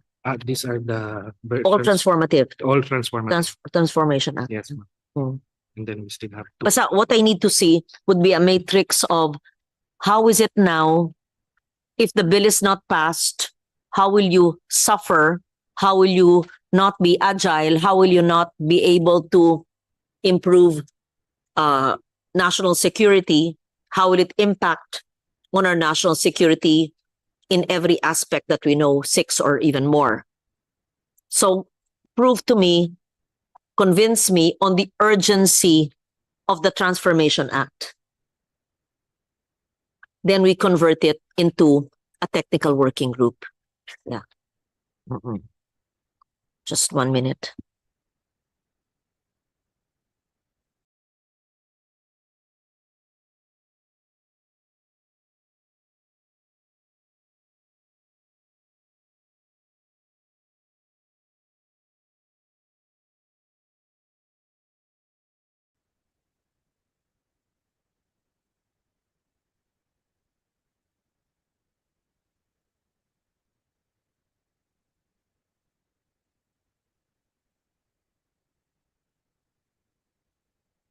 May I hear from the DND your position on the revised AFP modernization program? And yung Veterans Month, isubmit na lang into the record. It's a declaration, right? Yes, ma'am. Oo, yeah. No fiscal, no fiscal effect, Ito. ma'am. It's just a resolution, ma'am. It's a okay. reso. Yes. Okay, yes. What is the position of the DND on the revised AFP modernization program? This can't be subsumed here. No. No, ma'am. Okay, yeah. Because this is an This is SB 1845. yes. Yes, who's ready to answer that? Your Honor, we are pushing for the amendment of the revised AFP modernization, particularly removing the 15-year horizons, because we feel like it's already obsolete and acquisition should be needs-based, ma'am, not based on specific timelines due to the evolving needs. Yeah. Just one provision or one line, no? A few lines, a few provisions, ma'am, But which yun lang ang also concept, no? Yung 15 years. the removal of the 15 years, ma'am, as well as to allow us foreign and local financing, because as it is, ma'am, we cannot defense equipment article are not covered by loans, local loans, and foreign loans, ma'am, may cap it has a ceiling. So we want to have the ceiling removed.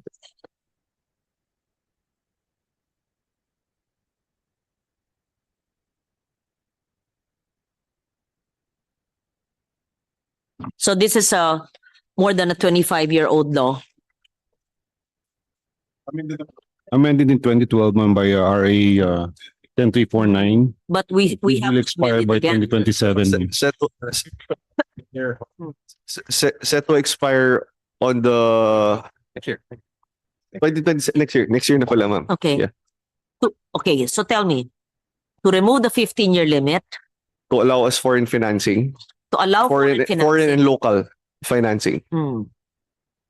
So under the present revised law, it does not allow foreign Does not. financing? Yeah. Karamihan po na acquisitions natin, ma'am, gaamay ka. So to remove the 15-year limit makes AFP modernization an ongoing program, requires modernization plans to be regularly updated based on current threats, allows foreign loan, allows the president to secure foreign financing for modernization, subject of course to constitutional and Bangko Central approval. It exempts modernization equipment from VAT and customs duties. Yes, ma'am. Para babaan ng presyo.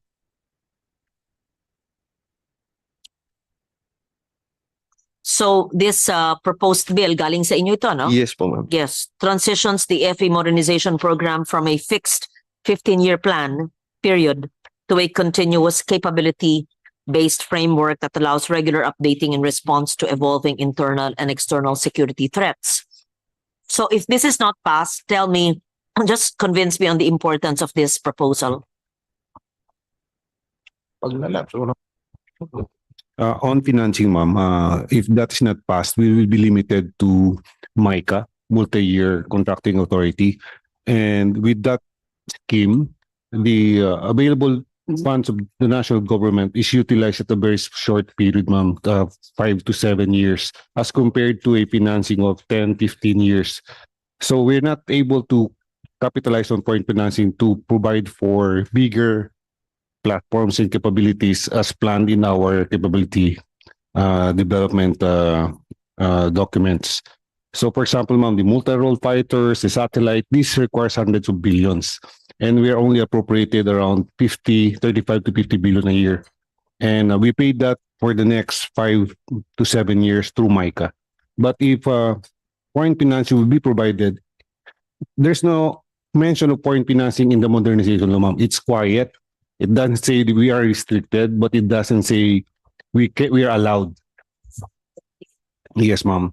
And for the local financing, the bankers associations to the Philippines, ma'am, are very much interested to provide loans for the armed forces for our modernization. Unfortunately, it's not also based on the monetary board resolutions.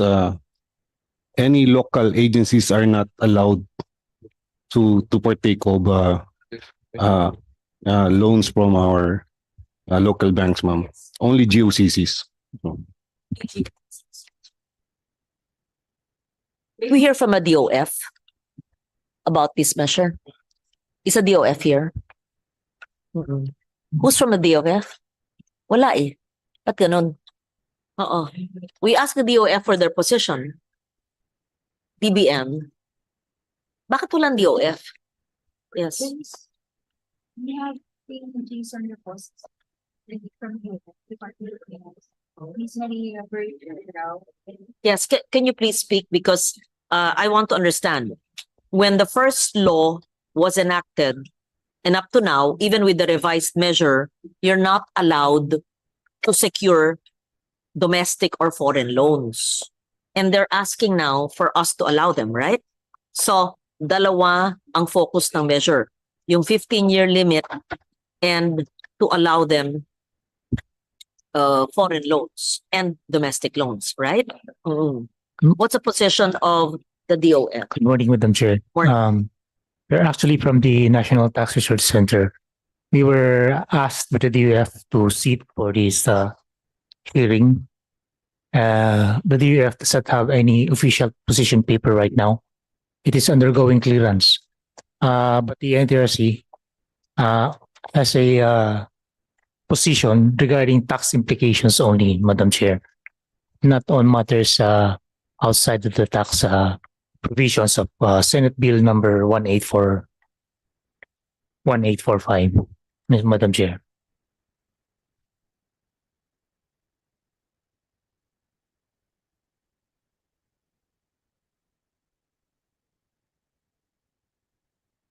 National Tax Center, who else can give their position on the proposed bill, on the amendments to the revised AFA modernization program? Yes, DBM and BSP. Madam Chair, on the part of the DBM po, while we ultimately defer to the DOF, particularly on this concern po on financial agreement, we just want to note po na meron po tayong special provision number 2 under the, which is related po to this measure, related to the revised AFP modernization program na may specific provision po din na about foreign and domestic financing agreement, which states po that in addition to the annual appropriation for the AFP Modernization Act Trust Fund, the Secretary of Finance, in coordination with the DND, is authorized to negotiate, contract, or enter into foreign and domestic financing agreement, including but not limited to loans, grants, credit facilities, and blend financial mechanism for the implementation of their AFP modernization project, subject to the approval of the President of the Republic of the Philippines with the concurrence of the Monetary Board and such limitation as provided by law. Our recommendation po on this particular measure is in a way to harmonize it with this particular special provision po. That's all for our comments po on the DBM.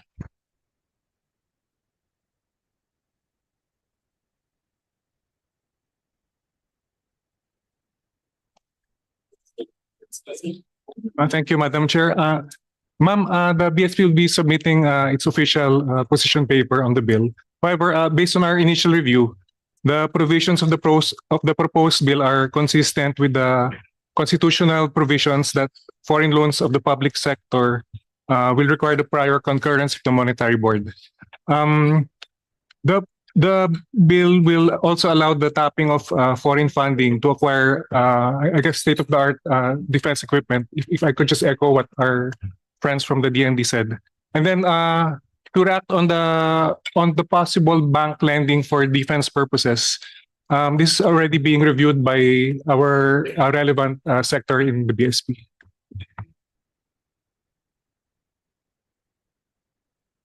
JV. Thank you, Madam Chair. Just like to ask probably DBM and Treasury.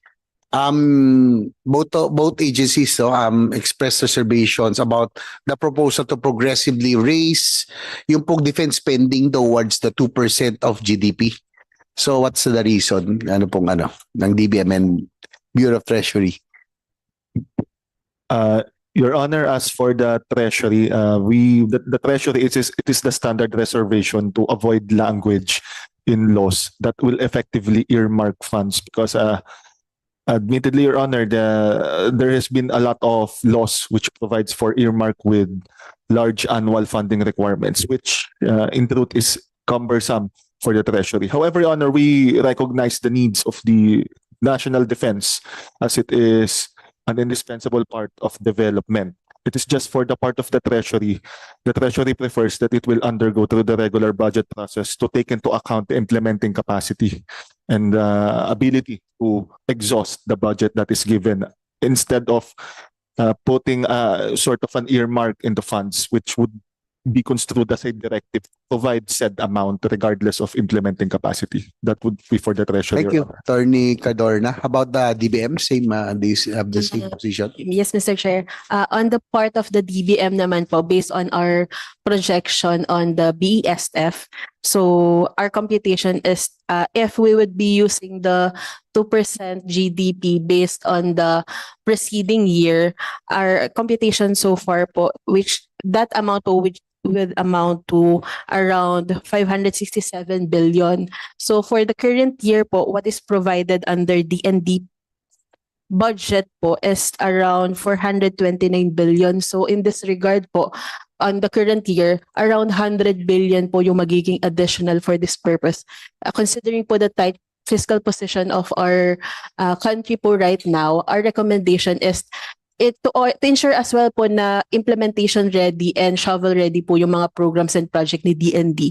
Usual budgeting process po so that the DBM can assess in terms of the budget preparation and the Congress po as well to check the status and accomplishment of the DND kung na-implement po ba or nagagawa yung programs po. Yun po yung aming recommendation. It's the same. Yes, Instead po, of earmarking 2% of GDP. Yes po, Mr. Chair. So you leave it up to the regular budgeting process and leave it up to Congress. And nangyayari kasi pag Congress yan, every year, nagkakaroon ng budget cut in our AFP modernization. It's just the Senate who restores it, Madam Chair. We even augment it, no? I think the AFP and DND officials know about this. Tanong ko lang, anybody from DND or AFP can answer. In the ASEAN, among our ASEAN neighbors, halimbawa Indonesia, Malaysia, Thailand, and Vietnam, how much do they allocate? Baka may alam, sino pong may alam, for their defense spending? Ilang percent of their GDP? Meron ho kayang may makakapagsagot? Ito po, meron na si Madam Chair. Percent, yeah. Philippines pala is only allocating 1.19%. Singapore 2.7%. Myanmar is 3.8%. Japan is 1.2%. Thailand is 1.2%. Vietnam is 1.8%. No? Kaya lang yung Thailand, pareho sa atin kasi nakapag-invest na sila. Tama? They have a bigger armada already, no? Yung Air Force nila, mas marami na silang GDP based. Oo, tsaka yung through the years, kumbaga tayo yung playing catch up no? Ang tanong ko lang po, what is really ano po talaga nagiging problema sa every year na why are we late, what causes the delay of the AFP modernization? Baway Horizon 1, 2, 3. Dapat nasa 3 na tayo ngayon, external defense. We are still implementing may 1 pa yata na konti. And now 2. So ang layo na ng natin. Dapat nasa external defense na tayo. So what's really causing the problem for the delays of the AFP modernization implementation? Thank you for the question, Your Honor. First is, for example, Your Honor, for this year, we were given 40 billion for program expense. 90% or 95% of that will just go to multi-year acquisitions. So yung bayad utang na sa mga delay. Yung natitira, yun na lang po ang pagtsatsagaan namin sa bago. Wala rin kami mabibili. We want to improve our bases, hindi rin namin magawa. So we are relying on program allocations, which we can only request towards the fourth quarter of the year, and we cannot do anything much about it anymore. Actually, Yusek, Bison, yung pong 40 billion that was allocated this year in sa ano yun, no? To the intervention of the Senate, no?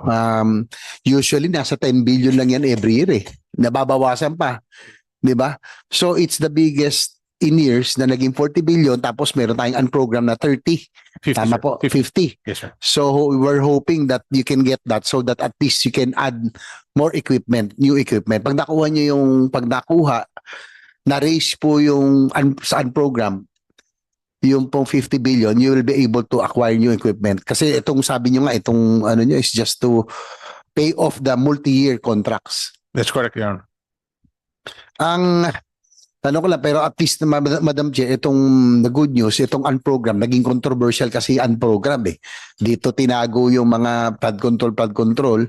But this time around, the good news is that in the unprogrammed funds, ang nakalagay na lang po rito is AFP modernization and yung pong pang foreign assisted projects, no? So dalawa na o tatlo na lang yata yan, no? Wala na po yung mga ibang sinisingit-singit diyan. So ito pong Horizon 1, 2, 3, so ano pong magiging you will propose to revise it already para po kasi masyado na tayo kailangan natin update. Nalilito na tayo, nasa Horizon 2 pa tayo, may konti pang 1 na dapat nasa 3. So ano po magiging natin with the AP modernization? Ano po yung magiging bagong schedule or scheme? Sir, we do not like the horizons anymore, sir, because the evolution of technologies and defense is fast changing. So sticking to a 5-year horizons will not be practical anymore, Your Honor.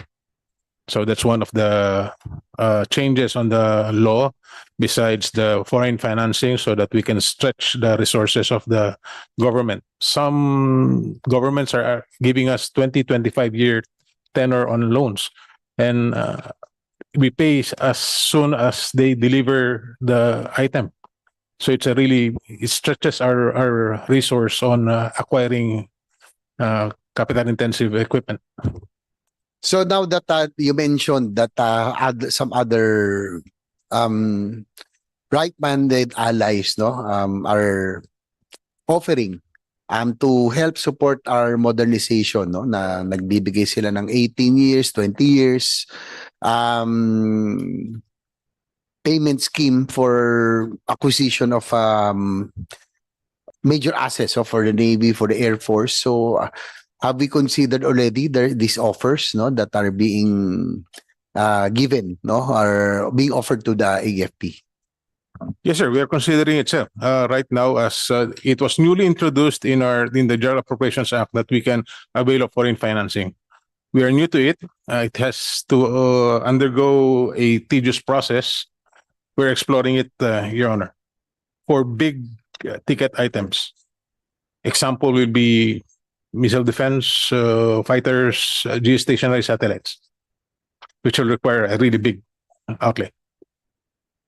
For now, ang talaga natin because of the precarious situation in the West Philippine Sea, we really need to strengthen. Kailangan talaga natin mag-play catch up to our dating Horizon 3, focusing on external defense.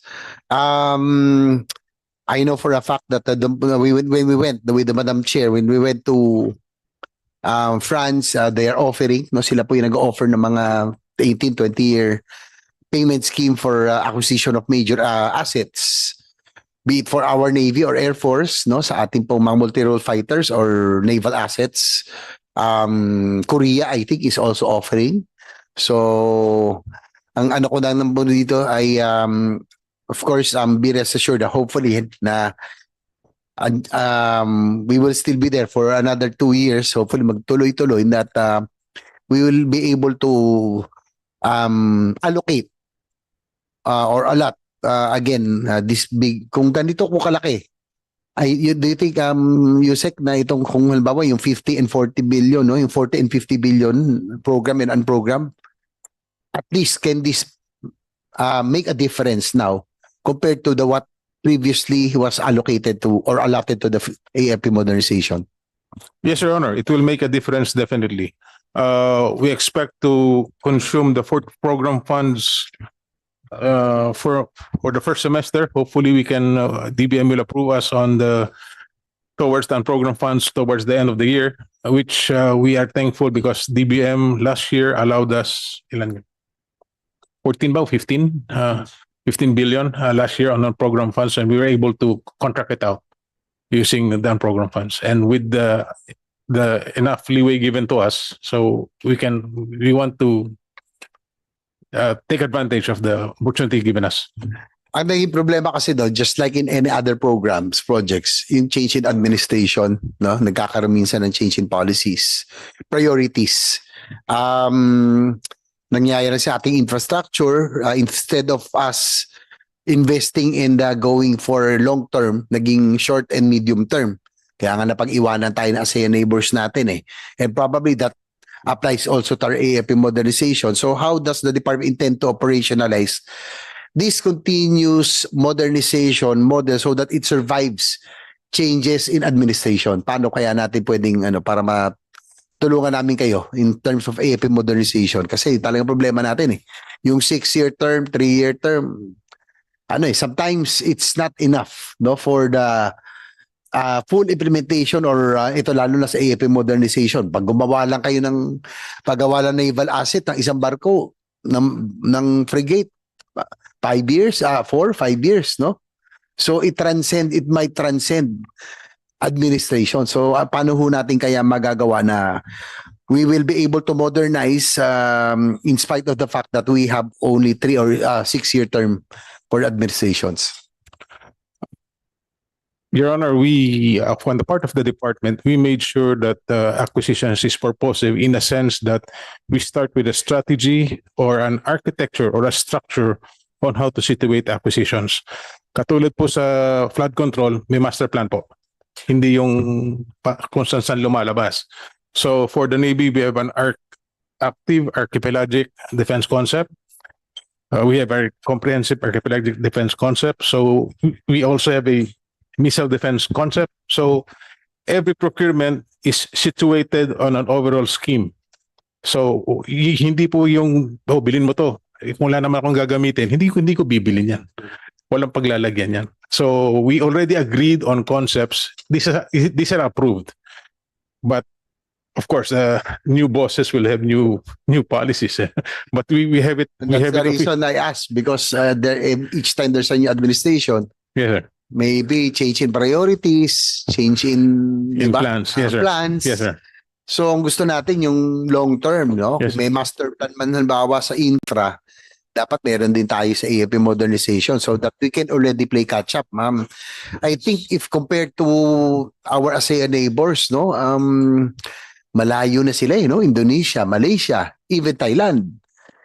Ilan na yung multi-role fighters sila, ilan na yung Navy nila, kompleto na sila. Kaya yung defense spending nila, mababa na kasi nga, they were able to invest already through the years. Tayo, we're playing catch up eh. Tama ho, di ba? So yun po yung tinatanong ko so that we will be able to achieve yung ating pong target or goal of having that hindi naman natin kinakailangan maging i-match ito halimbawa itong China. Superpower yun, third world lang tayo. But at least the respectable defense posture that we need. Yun po yung yung at least yung ating credible defense posture that we need, that we will be able to achieve this transcending these different administrations. So yun po, will that now be part of what you propose in the new AFP modernization plan? Yes, Your Honor. Actually, we come up with our concept of operations on undersea, sea, sensors, domains, effectors, the whole thing. It's there. It's published. We can brief the Senate, the good senator, on that. And, so hopefully we can really play catch up, no? Kasi parang ilan taon lang, Madam Chair, I can remember that at least medyo right now, yung naval assets natin are now modernized na. Medyo nagmo-modernize. Wala na yung gone are the days of vintage World War II. Few years ago, yung may gumagamit pa tayo ng mga World War II vessels, di ba? Tapos kaya makailan, bumibili pa tayo ng mga Yung pong mga Air Force natin na ano, yung mga chopper natin na kahit walang kalaban, bumabagsak. Di ba? Yung UH-1, nagkaroon ng investigation dito, naalala ko. So, it was the Senate also who investigated and stopped the acquisition of refurbished or reconditioned, di ba? So, ngayon, panibago na. So, ang ano ko lang, Madam Chair, we're not a rich nation, but siguro dapat bilhin na natin what is practical and what is reliable. Hindi tayo mayaman, so kailangan yung magagamit na matagal. The observation of the senator is correct. And besides the equipment, we need support equipment, which is a bigger requirement, from shipyards to naval bases to sustainment systems to be in place for this new equipment. Yes, we understand. Of course, yung kailangan natin support, we need to support, dahil halimbawa yung mga bagong naval assets natin, kailangan natin ng bagong bases, no? That can accommodate all of these new frigates and bigger ships. Yung mga ano natin, Air Force, hopefully will be able to acquire new, yung MRF na matagal na nating inaasam-asam, kailangan natin ng mga bagong support, no? Yung pong sa ano, yung Subic Bay, was it considered, no? Kasi ito ano problema natin yung pong ginagamit natin, nagre-renta tayo, nakakatawa, nagre-rent tayo tapos binabayaran tayo ng American firm, no, yung dating ship building facility ng Hyundai. So Hanjin pala, no? So nandun yung ating mga ibang frigates, nakita ko po yun, pero yun pala nagre-renta tayo ng 1 billion a year. Tama, no? So sabi namin, why not just bring it back to Subic? After all, Subic was designed really as a naval base, may mga bunker na, no, at kung ano-ano pa. So naano ba yun, na-consider ba ito, so that we can also put this in our program? Being considered, Your Honor, we are eyeing the munitions pier of the former 7th Fleet. It's called the Nabasan Wharf. That will be the home of the future Philippine fleet. So the naval magazine will be there. We'll improve on the facilities. And just to give a picture for the good senator, a frigate will load about 1 million liters in one go.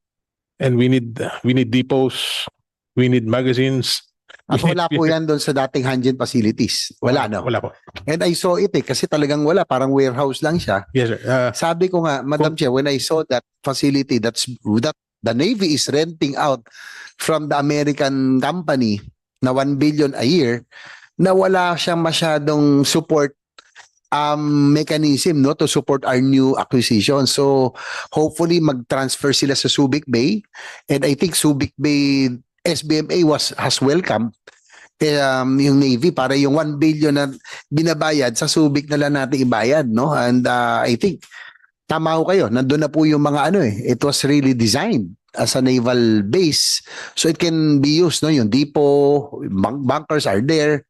So hopefully it can be may sasama na rin po natin yan. That's correct, Your Honor. We programmed for the development of the Nabasan Pier. It's a multi-year program, and we're working on it with the chief executive on the development of that area. Just for refueling, if you don't have a depot, kung gas truck lang, Your Honor, mga 5 araw silang nagagas up bago mapuno yung barko. Ganong karami yung kailangan na fuel namin.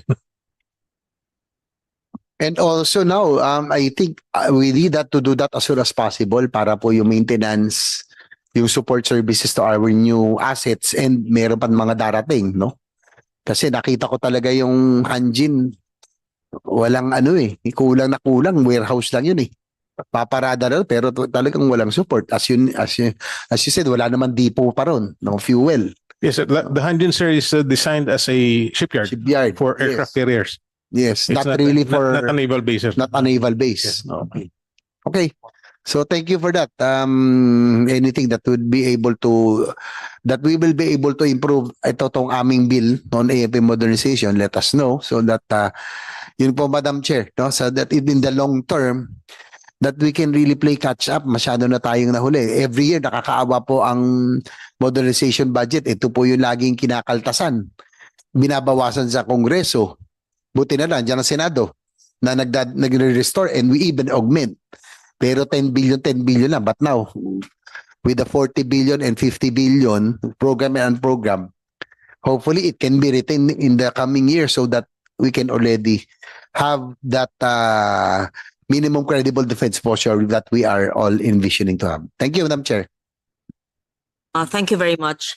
We end our hearing and convert it into a TWG, and I just wanted to include the Veterans Month Declaration, which declares the month of April as Philippine Veterans Month every year. So everything that is written here would be deemed included into the record, including the constitutional basis affirms a state's duty to care for veterans and their families under the 1987 Constitution, and for historical preservation, the promotion of documentation and teaching veteran stories in schools. And this will include the access to benefits, medical and mental health support, and multi-agency coordination and everything else. So there are 3 bills that will be converted into TWG, right? The Transformation Act, the AFP Revised Modernization Program, which is really just the 15 years and the and allowing them the capacity to borrow, right, for foreign financing and domestic, and the Declaration of April as the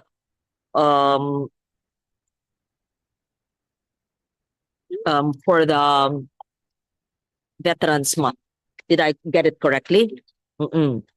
And those who are not able to say their piece today, although I should have given everyone a chance, please submit it. It will be inserted into the record. And those who are not present here today but were asked to give, that's COA and is it DFA who was in the other room, and Civil Service, yes, please COMSEC make them insert into the record the statement supposedly for today and to join the technical working group.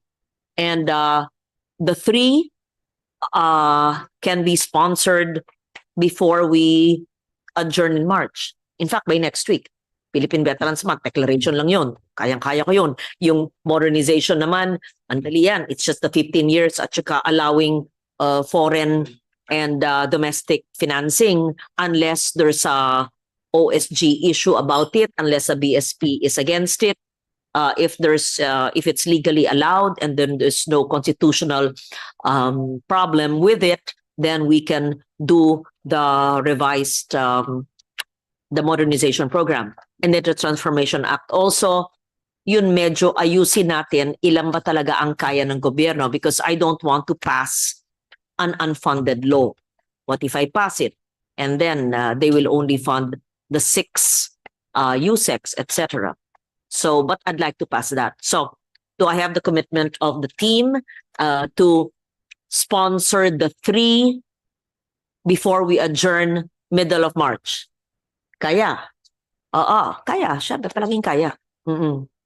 Okay? Yes? What's the status, just for the record, in the House of Rep for the 3 bills?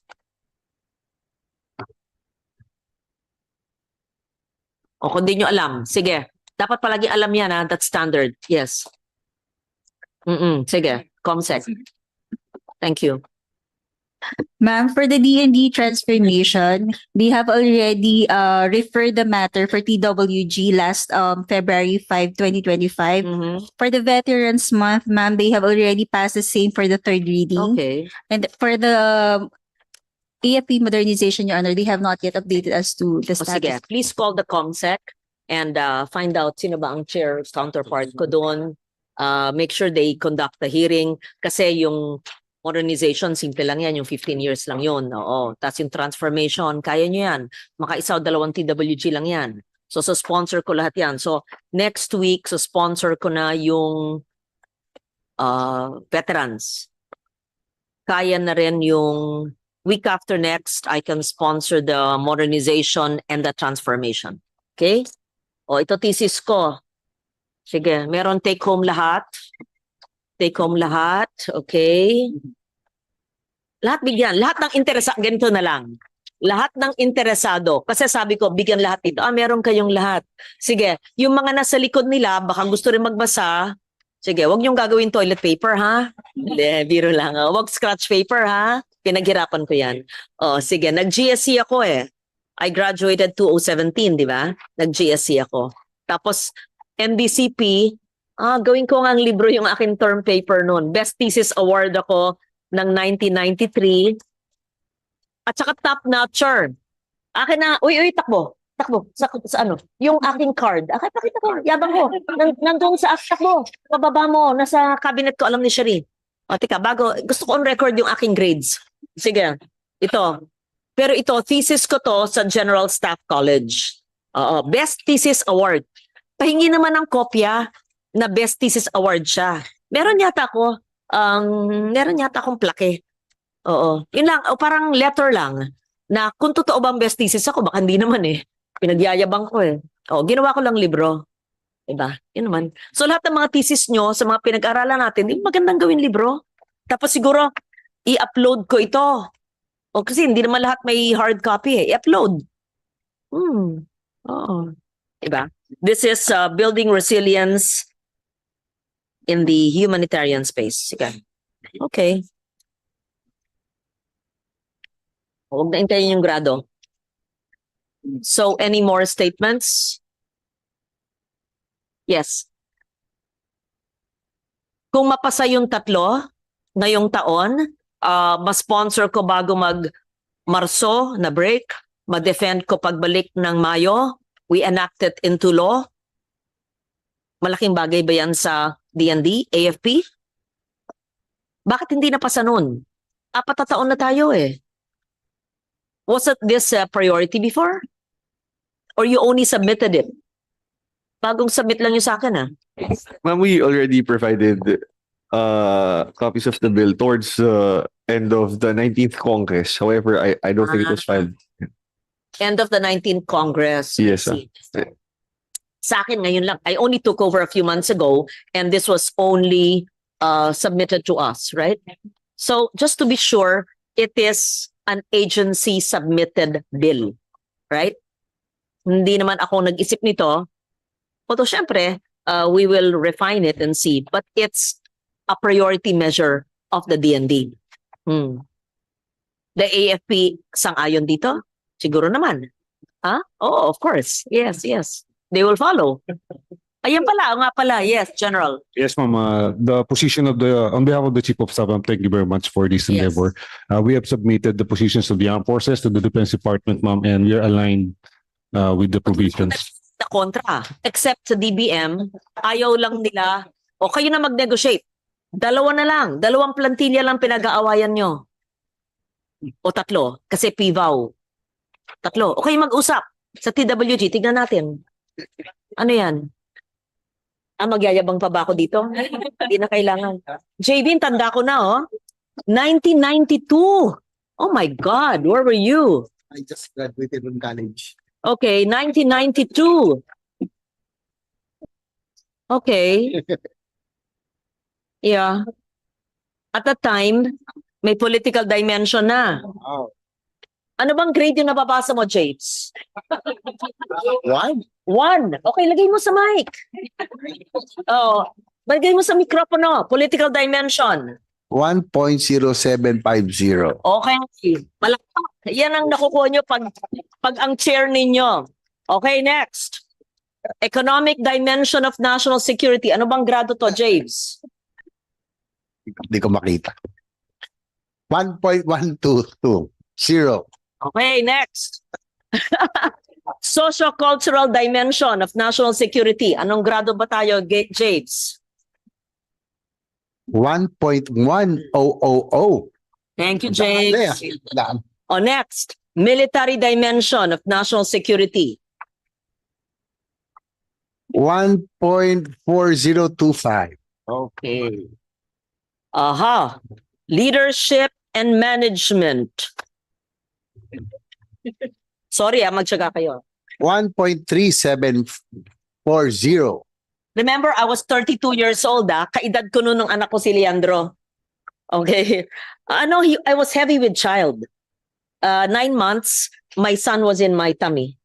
Yeah. National security, national strategy and policy. That's what we're doing now. Anong grado ko noon? Tinan mo, kaya pala, national strategy and policy. At that time, wala pa akong idea magiging senador ako. Ano? Almost flat 1.0037. Kaya pala ako naging policy maker. So, bakit ko sinasabi to? Hinubog ako ng National Defense College of the Philippines at in-enhance ako ng General Staff College. Yan ang mahalaga. Kaya dapat damihan natin ang budget nila. Sige. Das meron seminar on selected national security issues and problems. Anong grado natin, James? 1.1854. Seminar on national strategy and policy formulation. 1.1904. 16 pala. Research methodology. Thesis. 1.0322. Okay. Thesis. Wow. 1.00. Flat 1. Ayun. Kaya, Hey, may nanalo na. pinagmamalaki po ng inyong chair na ako ay nag-aral sa inyong institusyon at naging top-notcher nung 1992 class. Yes. Hindi para magyabang, oo na rin, pagbigyan na nyo ang mga tumatanda. Pagbigyan na nyo pag tumatanda, syempre, proud sa mga nakaraan. Para magbigay ng inspirasyon sa mga estudyante ng National Defense, ng GSC at lahat ng mga institusyon para makita na ang buhay pala, hindi mo akalain, malay ko, estudyante ako dito, nasa broadcast ako noon, and I was heavy with child, malay ko na 1992, 93, in 5 years, malay ko magiging senador ako. Malay ko naman magiging seatmate ko si Senator JV. At malay ko naman ako'y gagawa ng 3 batas at mag-chair ng defense. So in all these years, mula 1998, ngayon lang ako nag-chairman ng Defense Committee. So I'm enjoying learning from all of you. At kung may pagkukulang po, I'd like to be told always that I'm wrong or it's kulang or inaccurate and I'd like to learn. Yeah, that's why all of us should be bukas ang isipan, matututo sa isa't isa, we correct each other. Kaya pasensya na when I correct you pag hindi nagkakaintindihan, keep a curious mind, be inquisitive, and learn to admit your mistakes and to correct ourselves when we're wrong. But always think 10 steps ahead and look on your side, on your back, everywhere, and be aware of everything that's happening and think 10 steps ahead. And there's no substitute for complete staff work, right? Yeah. And I'd like to say it was former President Fidel Ramos who mentored me. Yes. So, FBR. Okay. Thank you for that. Si Secretary Chodoro said that he will have a meeting with me after his trip today. He apologized, of course, in his text last night and this morning. He could not make it. But I'd like to hear from Sekibo also, what are the other bills that are important to him? Although you already told me that these 3. Kung meron pa bang iba, would anyone be able to say what are the bills we need to prioritize? USEC? No? That's all for the moment. Ito? Yeah. That's for the moment. This is it. Yes. At dapat, can you help me with this? We pass it before the adjournment in June? Of course, Madam Chair. As always, I'm proud to say that in the Senate, we have always been supportive of the AFP. Yes. Sabi ko nga kanina, sorry na lang, pasintabi, binabawasan sa kabilang house yung, it's always us who restores and even augments. So anything for the AFP, modernization, we have always, and you have been always supportive as well, Madam Chair. Yes. Thank you so much, Senator JV, our primary principal advocate in the Senate. And soon you can also be chair, of course, of the committee. And he has defended your budget as well many times. Thank you so much to everyone for this. Yes. Okay. We suspend for technical working group. Thank you.